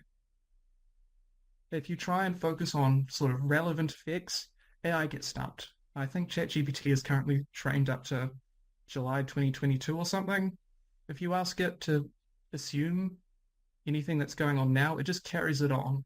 I fed my same essay in and said, what's this relevance to the present? And it just assumed a group that had been defunct since 1992 was still active because it didn't know any better. But, a human with a second on Google could find that out, or even a book. And then creativity, small sections that require generation of new ideas. AIs are just sort of putting anything that's been said before back onto paper. But if you require your students to just do something completely absurd, AI is going to struggle, and you're going to require a student to engage with your work. And embrace ambiguity. We know how confident these AIs sound, but if you let students sort of argue for both sides or seem a little bit on the fence, which I know educators have hated forever, and this is a way to weed them out. And then anecdote. Require consideration of the student's own life, and you can outsource that to ChatGPT. You can say something completely nonsense about your own life, but I think it's fair that students feel sort of wrong doing that. There's still a lot of sort of stigma around it, and if they're talking about themselves, they don't want to openly lie about it. They'd rather hide what they're doing. And finally, in-person assessment and assignment was hard during the pandemic, but now that people can go in, it doesn't have to be a big section. I spoke to some educators here, and they thought that with one question, you could probably tell how much they knew about a general topic. And it means that you don't have to, lots of people have learning disabilities, put them through a lot of in-person assessment, but you can put them through a little. But that's all sort of mitigation. What we want is also to adapt all these processes, integrate AI into our processes, and then sort of look at what we're doing, our purpose. So integration, critically analyze AI. This is from University of Pennsylvania. Sort of look at what it does, teach people how it works, sort of compare it to, how a human writes, where are the biases, where can it be improved, and then just treat it as another tool as part of our work. In the same way when machines were coming to take everyone's jobs, now people just work with machines. It's time to, sort of work with AI. And finally, reward the process. We currently see assignments as sort of you send the question and someone replies with the answer. But we want to start breaking it down, start, sending out an essay plan, and then the first half, and then maybe a conclusion, and then sort of reflection on their writing process. And if we sort of break down these big chunks, it sort of restricts AI's ability to get involved because it requires sort of a personal connection with the work. And then as a last thing, sort of introspectively, we need to tailor universities themselves more to creativity and innovation. It's not just about taking knowledge that already exists, right? AI models can do that. Now we need to be pushing even more into, generating new ideas. And finally, we need to accept that universities themselves are not the only way to get jobs. Universities themselves must really lean into the self-enrichment of education, of gaining knowledge, and just a general, philosophical approach to it all. That's sort of the way forward, I think. Thank you. Yeah, wow. Yeah, thank you so much, Oliver. Yeah, such a rich presentation there. Yeah, I love the diagrams where you illustrate the classical model and then the carousel model. And then yeah, there's so many really great points there, and also quite mind-blowing with that experiment you've conducted with the AI marking as well. And relates to a lot of discussion as well we have today about the biases in generative AI models. So we might have time for one really quick question for Oliver, and then again we can have a bit of a longer discussion at the end. So yes, does anyone have one question? Just yes, Samantha. Thank you so much for that excellent presentation. I'm immensely curious at that experiment that you ran. And I noted in the chat, Sally Chick also said, wouldn't it be interesting to look at this experiment and change the name from a male-sounding name to a female-sounding name, just to see if there was anything in that. And I think that's really interesting because I recently attended a festival of learning and teaching where they talked about the next model of ChatGPT, 4 and onwards, is meant to be better at managing bias, but they sort of ran it through a couple of experiments themselves and saw that it is just sort of covering the bias a bit better. It's still there, but it's giving different reasons for why that was the case. It was a really interesting experiment where they fed in, this scenario about, it was sort of a general discussion and, a little scenario. It's like, someone was angry at someone else because the doctor was late, and then it was, was the doctor female or male? And instead of, it was giving these sort of answers quite over and over, saying that the doctor was male and the nurse was female, these kind of stereotypical responses. And then when you probe it to ask why, it was giving random kind of grammatical reasons for it. So it was kind of just covering up the bias that was in there. I'm not doing a very good job of explaining it because I wish I had like the actual example. But yeah, I'd just like to throw it to you just to get your thoughts on that, on those sort of the covering of the bias. Did you ask it, why it was giving those responses? Yes, I did. So I fed all of its responses back into it, and I asked it if it thought it was bias. And at first it said, no, this is, objective fact. And then I asked it to compare all its responses to itself, and it suggested that there might be bias in its own work. But it's because all that the sort of work does is take, pieces of grammar and put them together based on what other people have said in the past. It doesn't generate ideas. It doesn't, think in the same way a human does. So all the reasons it can have are just from the words that came before it and comparing it to other words it's already seen before. So as the world changes and adapts from, its data set, which is based on a lot of outdated ideas, itself is going to become more and more outdated, especially with how fast the world moves at the moment. I love that. Thank you. It's like it's holding us, holding a mirror up to us. This is saying these are your inherent biases, stereotypes, and we package it in different ways. And at the moment, some people still have those underlying in implicit biases. But for political correctness, we have to give different reasons, don't we? So yeah, that's amazing. Thank you so much for doing that. Thank you so much, Oliver, for your presentation. And this discussion right now is a really good segue now into our next presentation by Esther Bello, who will present Reversioning AI Intersectional Feminist Approaches to Mitigating Bias in Sentiment Generative AI. Esther Bello is an abstract artist and creative technologist based in London, UK. A PhD candidate in Arts and Computational Technology at Goldsmiths, University of London. Her research explores the transfer of human emotional knowledge to generative AI through her practice of abstract painting.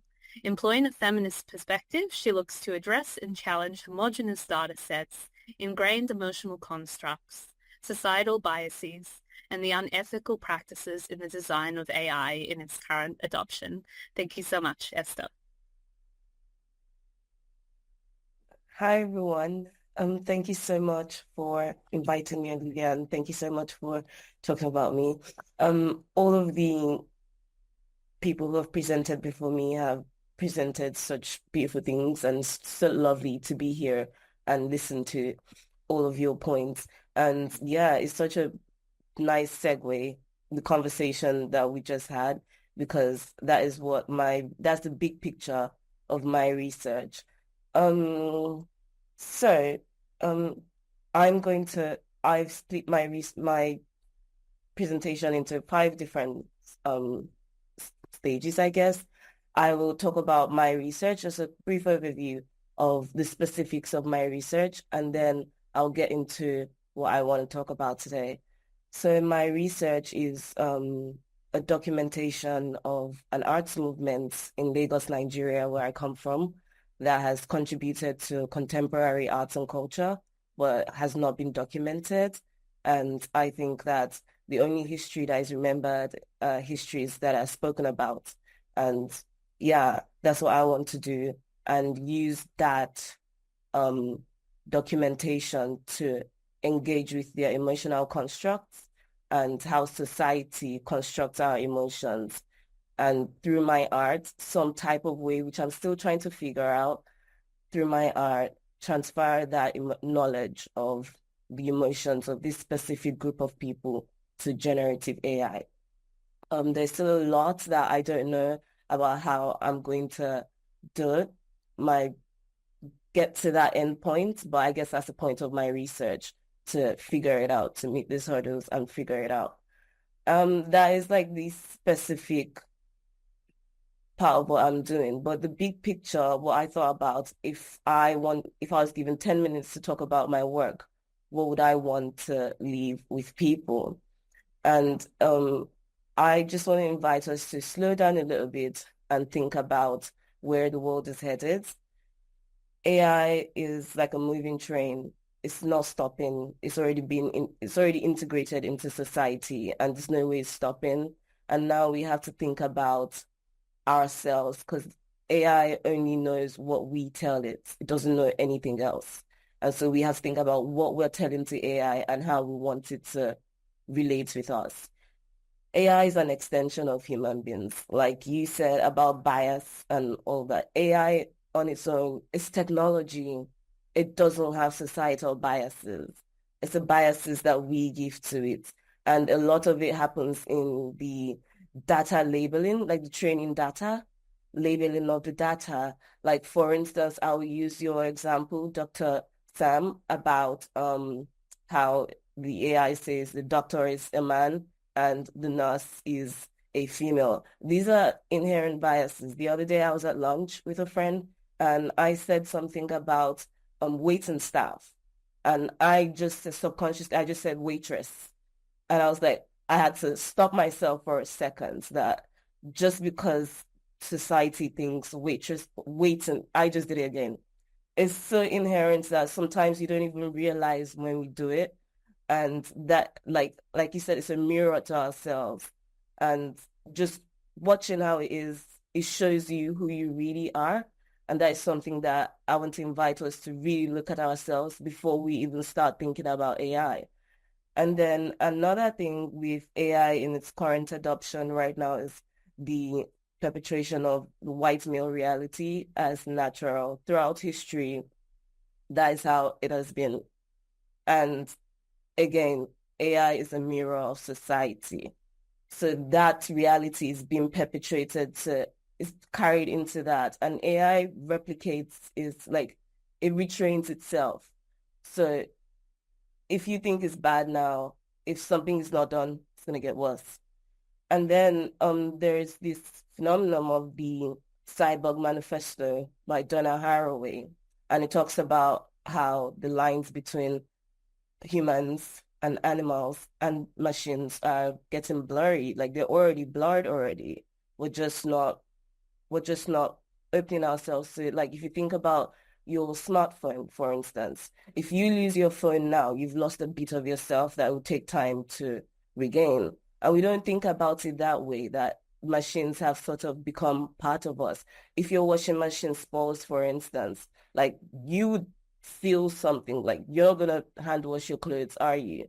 So, like, just thinking of how machines and human beings are sort of becoming one and trying to move forward in that way and making policies. We have to think about human beings, what serves human beings first, and making policies that allow for this integration to, be as smooth as possible for human beings. And one of the key things that hinders that is capitalism, because these big tech companies, Silicon Valley, they're not really thinking about what will serve humanity. They're thinking about how is the company's profits going to increase by next year?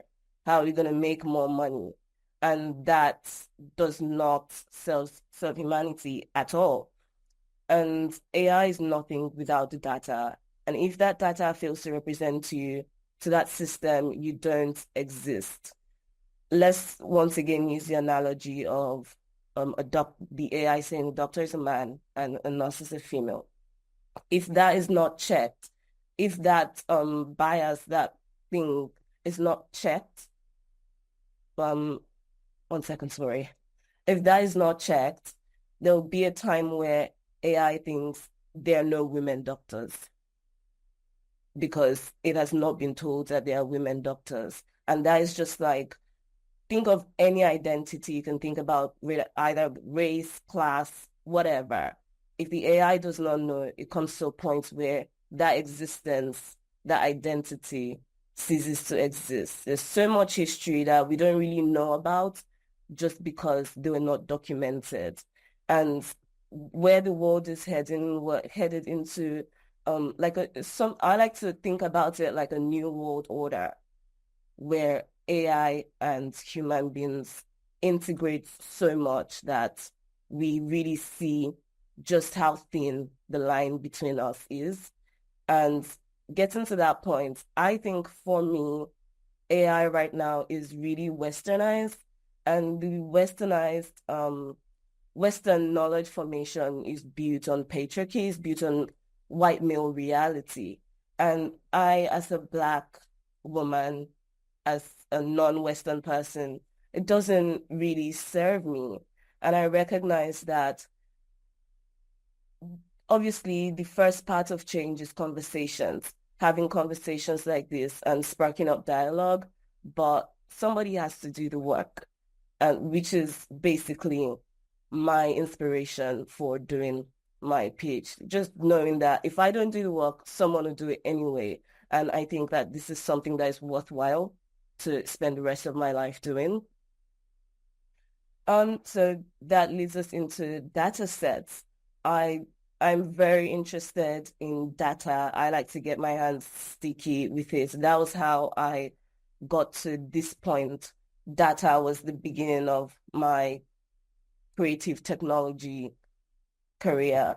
And when you think about the use of AI, especially for artists like myself, when artists use AI, the thing about creating AI art is AI can be used as a tool. It should be used as a tool, It really reduces the work you have to do. Like it makes things sort of easier. And that's not necessarily a bad thing. But when you don't understand why you're doing it, so you, for instance, generate an art piece using, I don't know, DALL-E or Midjourney or whatever, and you don't know the data that has been used to train the system that created that, then you can't, that's the different, when people say they're AI artists, you can't really claim work that you're not aware of what has gone on before that. Like if someone makes their own data sets, that is the work that they have done. And whatever the AI generates, they can say it's their work. Or if you do the work to acquire the data by ethical means, obviously, if you do the work to acquire that data, then you can say it's your work. But if you don't know how the system works, you can't really claim it to be your work.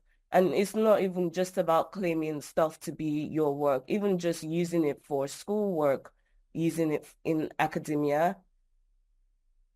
There's something about not knowing where the data comes from that is so cruel in using it.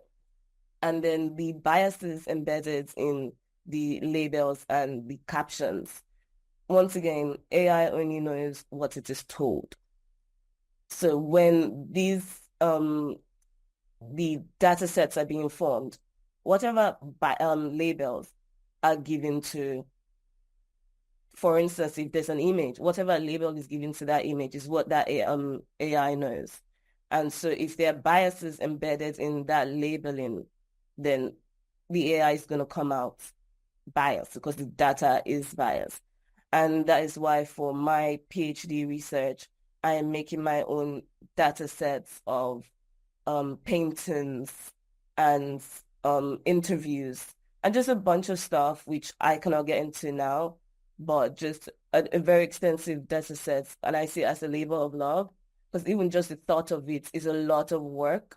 And I see it as an act of protest, because like I said, it's one thing to talk, which is very, very important, because without talking, people don't know. And if people don't know, then there's no change. But there's also the aspect of doing the work, which I think is an act of protest to these big, giant technical companies that just, abuse the human efforts behind this automation, behind this intelligence. And there's a lot of human efforts behind it. Like, who is labeling the data? Labeled data doesn't just appear from anywhere. Anyone who works with data knows that data in its raw form is nothing. It cannot be used. Someone has to clean it up. Someone has to arrange it. Someone has to put it in a form that the AI can, shall I say, digest. And that is a lot of work. It takes human efforts to do that. But when you read about all this stuff, when you hear about a new AI tool that has come out. No one hears about that. You just hear, oh, it was trained on data, like the data fell from heaven. And then, so there's a lot of reduction of human effort and the stealing, because that is the plainest way to put it. It is stealing of people's data from the internet, stealing of, it's just, and it's so invisible that you don't realize until, like, I read a paper once, and I read that paper like 3, 4 times, and I hadn't noticed these little things. And then I read a book on all this stuff. It's called The Black Technical Object, just in case you want to check it out. And I read that paper after that, and I was like, whoa, the language that is used to describe these data annotators as well, the data labelers, the language that is used to describe them is so reductive.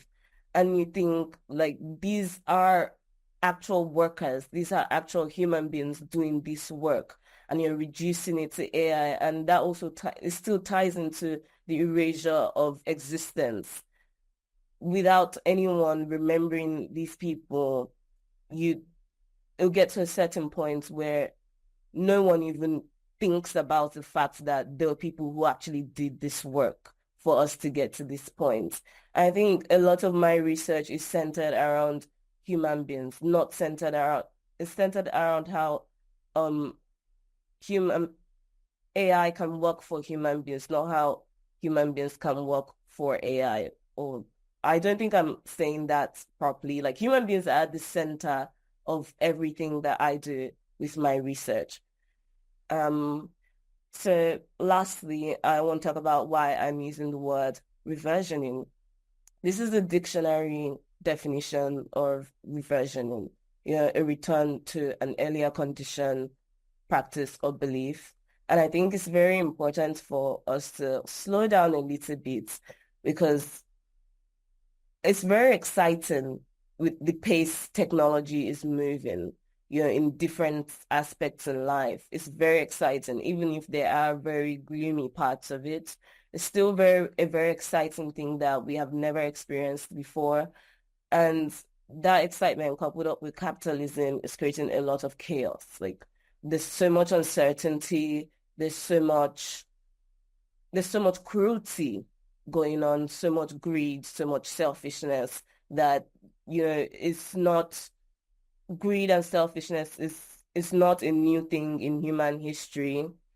But again, I think we're headed to a new world. Like, if you give it like a century or a century and a half, the world will be completely different from what we know it now. And I think it's very important to take our time with it, because things that actually last and things that are good take time. But we're not taking our time with AI at all. It's just one thing, the next thing is happening. The next thing is, like, you don't get a minute to actually digest all these things.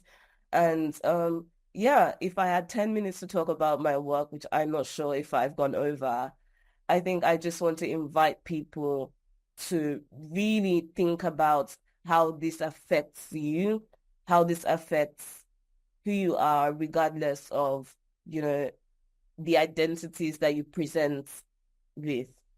Think about how your existence is going to move with this. And again, AI is not going anywhere. So there's no stopping it. There's no running away from it. You just have to figure out how to make policies that center human beings in all this stuff. Yeah, done. Yeah, thank you so much, Esther. Yeah, amazing presentation, and just thank you for your generosity as well in sharing your research and experiences, and also really getting us to think about the data sets, which, like you say, are often quite invisible. So, thank you for making that visible to us today. So yes, everyone, just my apologies. I haven't been as strict with the timekeeping as I promised at the start, mainly because I've just been so immersed in these wonderful presentations. Just looking at the time, I think we will go on to Akshita's presentation, and then we can have some discussion afterwards. So we might go a little bit over time, but of course, I understand if anyone needs to leave on time. This session is recorded, and I'll share a link later as well. We have a Padlet where we can kind of continue some discussions as well, because we have such a great community here today. So thank you again, Esther. So now it's my pleasure to introduce our last speaker for today's webinar, Akshita Jain, who will present Tickets to the Renaissance, Are We Pioneers or Spectators? Akshita is a mechanical engineering student at the National University of Singapore. She's interested in researching green energy alternatives in the aviation industry, and her current flight of fancy, pun intended, is the possibility of hybrid airships providing humanitarian aid, on which she wrote her IB extended essay. Akshita's experiences with the use of AI in academics have led to her interest in the ethics of its use, and she's keen to explore the ethics of its use, particularly in the arts. Thank you so much, Akshita. Hi, can everyone see my presentation? Yes, we can. Thank you for the introduction, Olivia, and thank you for all the previous speakers as well. Your presentations were really fascinating and very informative as well. So I'll just start. I'll be talking about AI art and its place in our lives today. So with our tickets to this modern renaissance, I'll be discussing the reasons Gen AI has taken the world by storm, ethical and moral doubts people have about it, and our relationship with art and how we might feel about the space AI is making for itself. So today I'll mostly be referring to ChatGPT and Sudowrite, which is an AI software tailored for fiction writing. Before I start talking about AI art, I want to briefly go over a discussion that's been ever present in media, and that is the act of separating art from artist. This phrase, separating art from artist, has taken on two meanings today. The first is likely one we're all familiar with, and that pertains to cancel culture. When someone who makes great art turns out to be a not-so-great person, how do you reconcile the art and artist? Can you still enjoy the art despite knowing the artist's moral values don't align with your own? This is an evolution of the original intent of the art versus artist debate, which was to explore literature and art removed from the context of the artist in order to fashion one's own interpretation of the text. An example of this is that much of Gothic literature has queer subtexts. Whether this was the intention of the author doesn't affect the fact that it's a justified interpretation of the text. Of course, knowledge of the artist's context often enhances our understanding of the art. In the end, one's personal interpretation of the art can and should coexist with the artist's intended one. Now for one of the landmines of generative AI, ethical issues regarding intellectual property. So a lot of this is kind of building off of what Esther had also mentioned previously. So suppose I type into ChatGPT, write me an essay about AI art. ChatGPT will then churn out a few hundred words off the prompt, as it is wont to do, and say I copy-paste this into my document and claim the work as my own. No issue, right? The prompt was mine, the idea was mine, surely the writing can be mine as well. So this practice is something many educational institutions have found issue with on grounds of academic integrity and intellectual property, arguing that because the work isn't explicitly the students', they cannot claim ownership of it. But then why is AI art different? Why do people win prizes for typing a prompt into an image generator? What about AI art makes us artists? Does knowing anything about the person who wrote the prompt influence us to see the image in a different light? Pictured here is the generated image that won a Midjourney art competition. Arguably, the prize goes to the prompt and not to the art itself, because the image was generated by a machine and not a person. Amit Gupta, the founder of Sudowrite, which is a fiction writing software, finds it fair that users are unable to claim ownership of writing generated completely or mostly by an LLM. I think this would be the general consensus, something most people would agree with, If you're not the one generating the intellectual property, what right do you have over it? Beyond the innumerable issues regarding claiming the work of Gen AI as one's own, there are also issues regarding the content fed into the machine itself, as Esther had also pointed out. Common Crawl is an organization that sweeps through the internet and saves, to put it simply, a lot of data to its archives. It also happens to be the feed for many AI generators, such as GPT. This means anything public on the internet, from fanfiction to people's tweets to open source research papers, has likely been harvested and is in use busy providing information to LLMs on the next most probable word in its response. This goes for pseudo-right as well, which actually uses ChatGPT as its base network. While we could leave what has been crawled to conjecture, it has actually been proved that fanfiction is sourced for text generators like pseudo-right and ChatGPT. Someone tested prompts, here, Rose Eveleth, someone tested prompts with tropes that are specific to the fandom culture developed on Archive of Our Own, and pseudo-right responded to them with perfect fluency.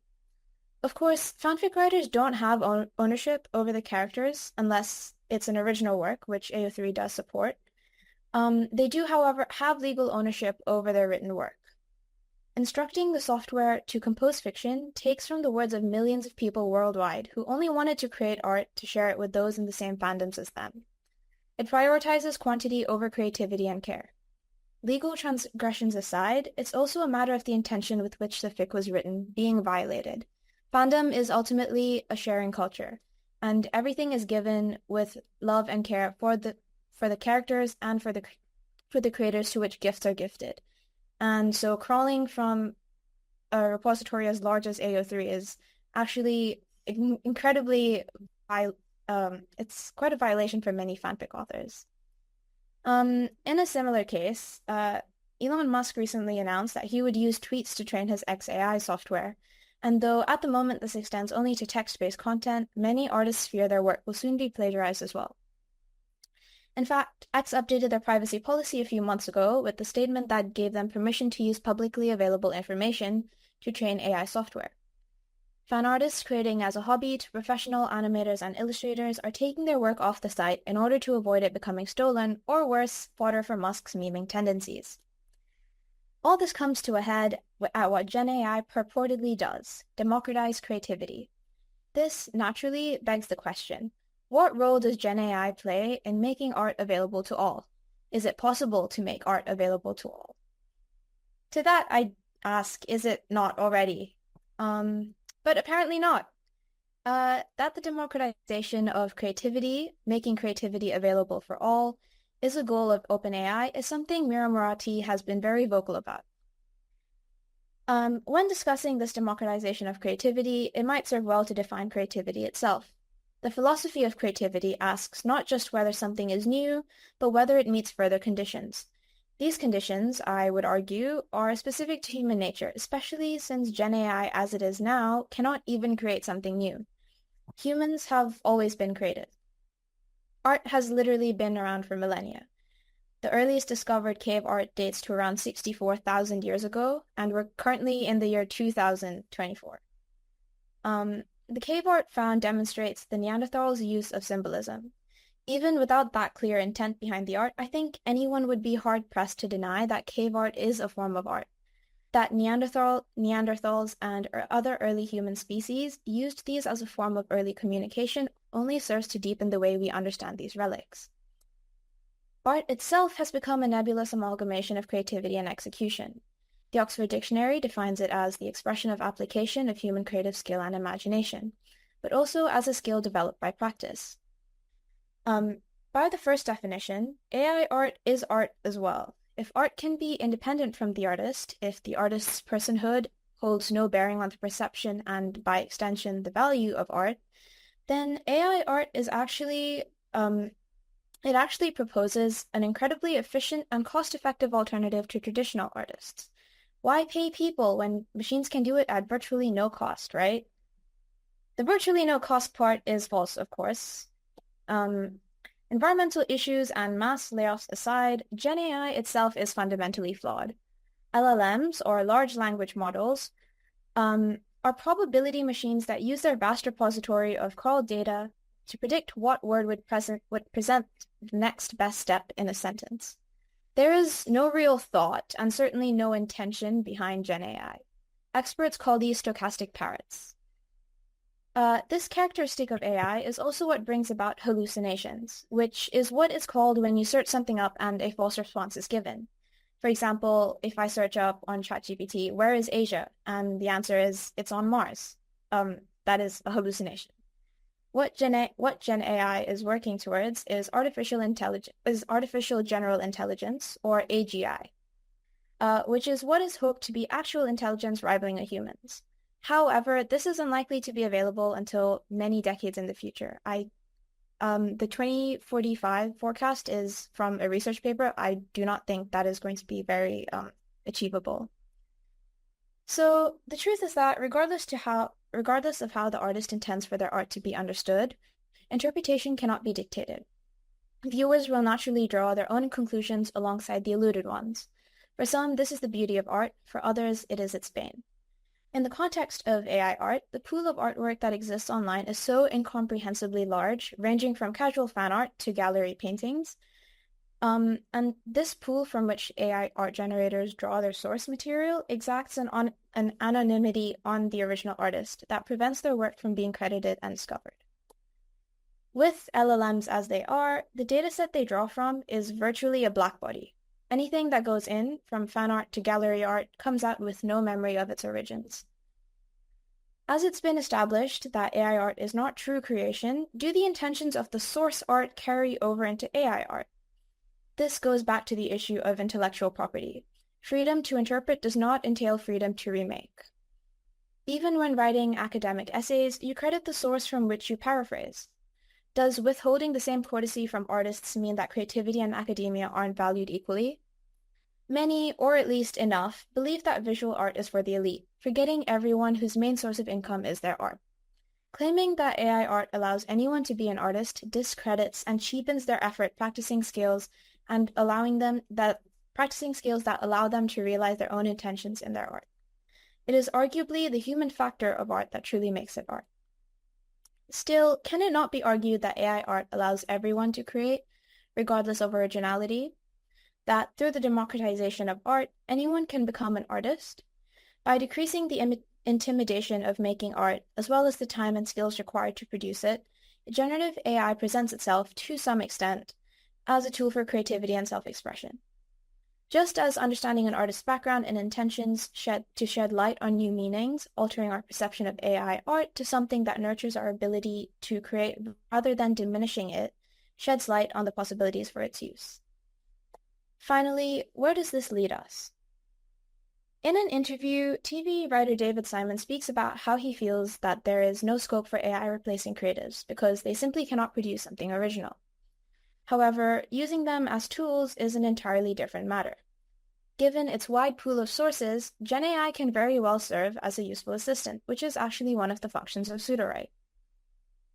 At the end of the day, for all the human involvement in its development, AI isn't inherently good or bad. Insofar as conventional art is concerned, AI art will probably never be able to substitute the creativity and the execution of it. Whether we are pioneers or spectators in this renaissance is ultimately up to what we make of the tools that we're given. Thank you. I will. Yeah, thank you so much, Akshita. Yeah, amazing. And just with your discussion as well about like the future of creative careers, I also see a lot of connections or points of debate with William's presentation as well. So yeah, thank you again.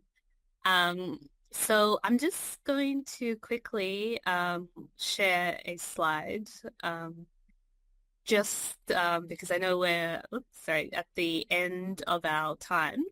Obviously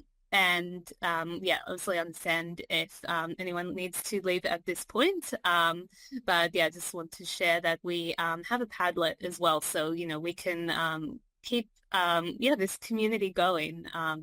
Because there's just been so many wonderful insights today. But I do just want to give Esther and Akshita a chance to answer any questions.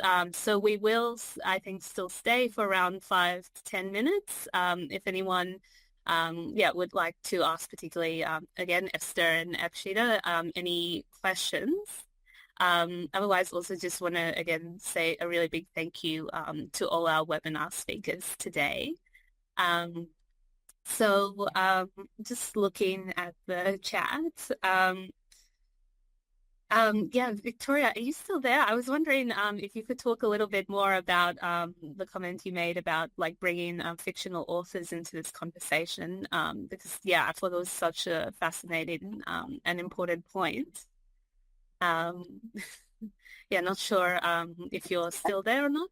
I am. I can chat briefly about it. Hi from the Blue Mountains. I'm on Gundungurra country. I suppose the main thing is I became aware of it via social media last year when a bunch of Australian authors who I've been in contact with were talking about how they'd become aware that their novels and that basically their entire back catalogue had been scraped to train AI. And they were just really talking about the extreme violation in that, as I said in my comment.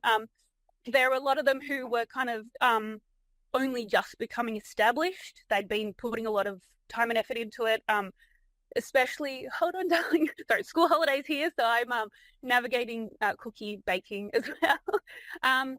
But a lot of them had kind of been only just getting by or not getting by as authors for a long time and building up their back catalogue. Australia is such a small market for authors.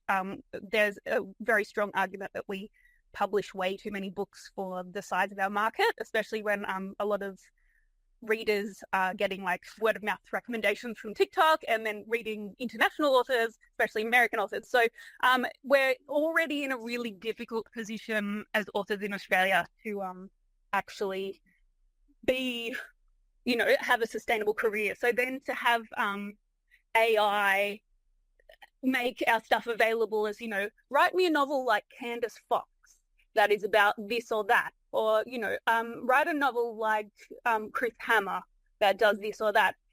It's just this incredible extra layer. It simultaneously like steals up our IP and also devalues our work and that really solitary creative practice that we engage in for so long.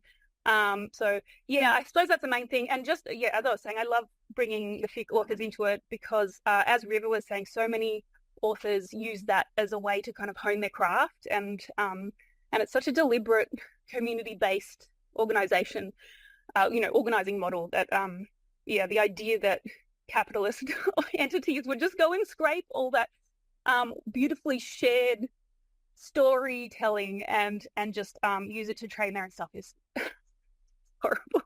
It's part of the capitalist hellscape, and I really feel like that's the kind of thing we just need to start reining in and regulating and really talking about. So this has been a fantastic seminar. Thank you to everyone for their presentations. Yeah, and thank you, Victoria, for sharing all those thoughts. Yes, so much to contemplate there. Sorry, I think, Peter, maybe you have something to say in response to Victoria's point? Yeah. Yeah, no, I absolutely agree. Thanks for giving me just a second. I think that in this, I'm in Florida, on Seminole land. I have an MFA as well. I'm also a published author. I have a lot of these same concerns. But I think where our opportunity is with AI is with conceptual writing and using AI to interrogate itself. I'm starting a literary magazine that specifically focuses on this and asking how can we probe AI creatively to give creative responses that reveal its own biases and generate a better conversation around this, because I think while the training models aren't giving like a one-to-one, like it's producing the exact same material as the original author was trained on out of this whole corpus of text, I think that in terms of generating tropic fiction like fanfic often is, it does take away from those authors. But in the poetry space, when you're playing with language, I think there's a little more nuance there that I personally am really interested in conceptually. But that's a huge conversation, and I think that like authors are right to be afraid of how the market is going to be affected for their writing. Yeah, definitely. Thank you so much, Peter. For introducing us as well to your work. And I've also just put the Padlet link in again. because I know we're joined by, yeah, such talented people today in this community, and have a lot of work in this space as well. So, please share it as well on the Padlet. So, we can learn more from each other as well. Even our speakers today, I've been kind of collecting some of your works as well that I might share on the Padlet as well if I have your permission. So, thank you again. I guess just we probably have around 5 minutes left. So would any of our speakers for today like to maybe make any final comments as well? On today, or in response to anything in the chat? Rena, you've just said interest in the difference, between the prose and poetry space. That's very interesting. Yeah.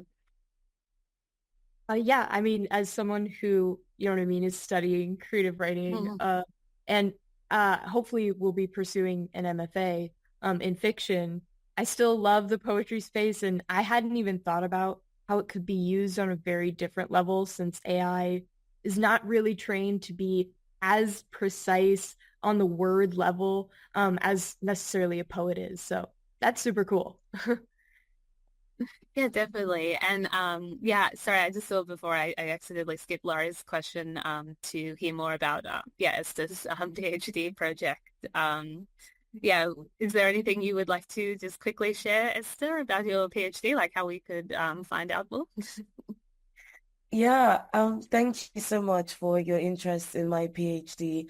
Right now, I'm still in the early stages. I'm just about 8 months into my PhD. So I'm still doing a lot of reading, a lot of conceptualization, but I just finished up some interviews. So it's sort of like my pilot research prototype type thing.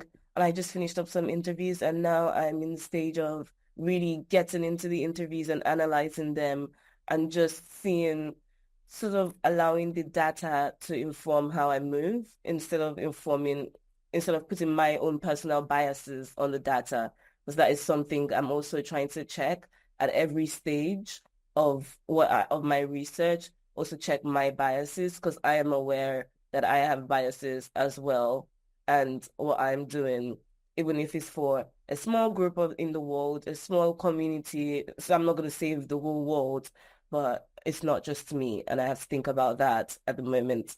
So that's where I'm at. And I just pasted the link to my LinkedIn, and I'd love to connect on there, because I'll be updating that regularly on my research and what's going on with every update. I'll put it on there.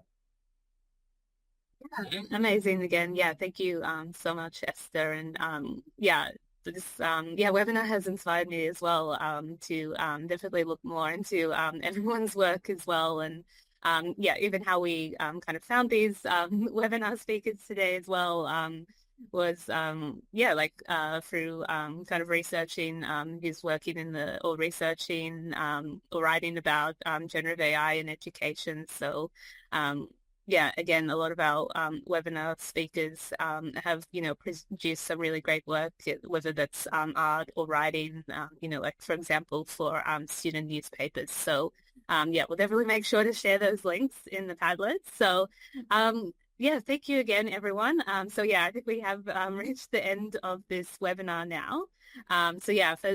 I'd just like to, firstly, thank again Professor Maryanne and Fiona for their opening remarks, and a massive thank you as well to our guest speakers today, Samantha, William, River, Oliver, Esther, and Akshita, for your amazing talks.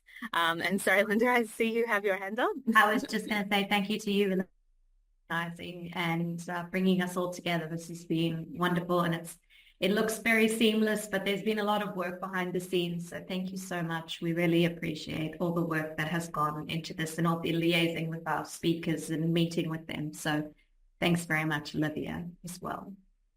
Oh, and yeah, thank you, Linda. Yeah, you've also done, a lot of work for this webinar today as well. So, yeah, thank you so much. And yeah, again, yeah, thank you, everyone. And yeah, let's please keep the conversation going on the Padlet.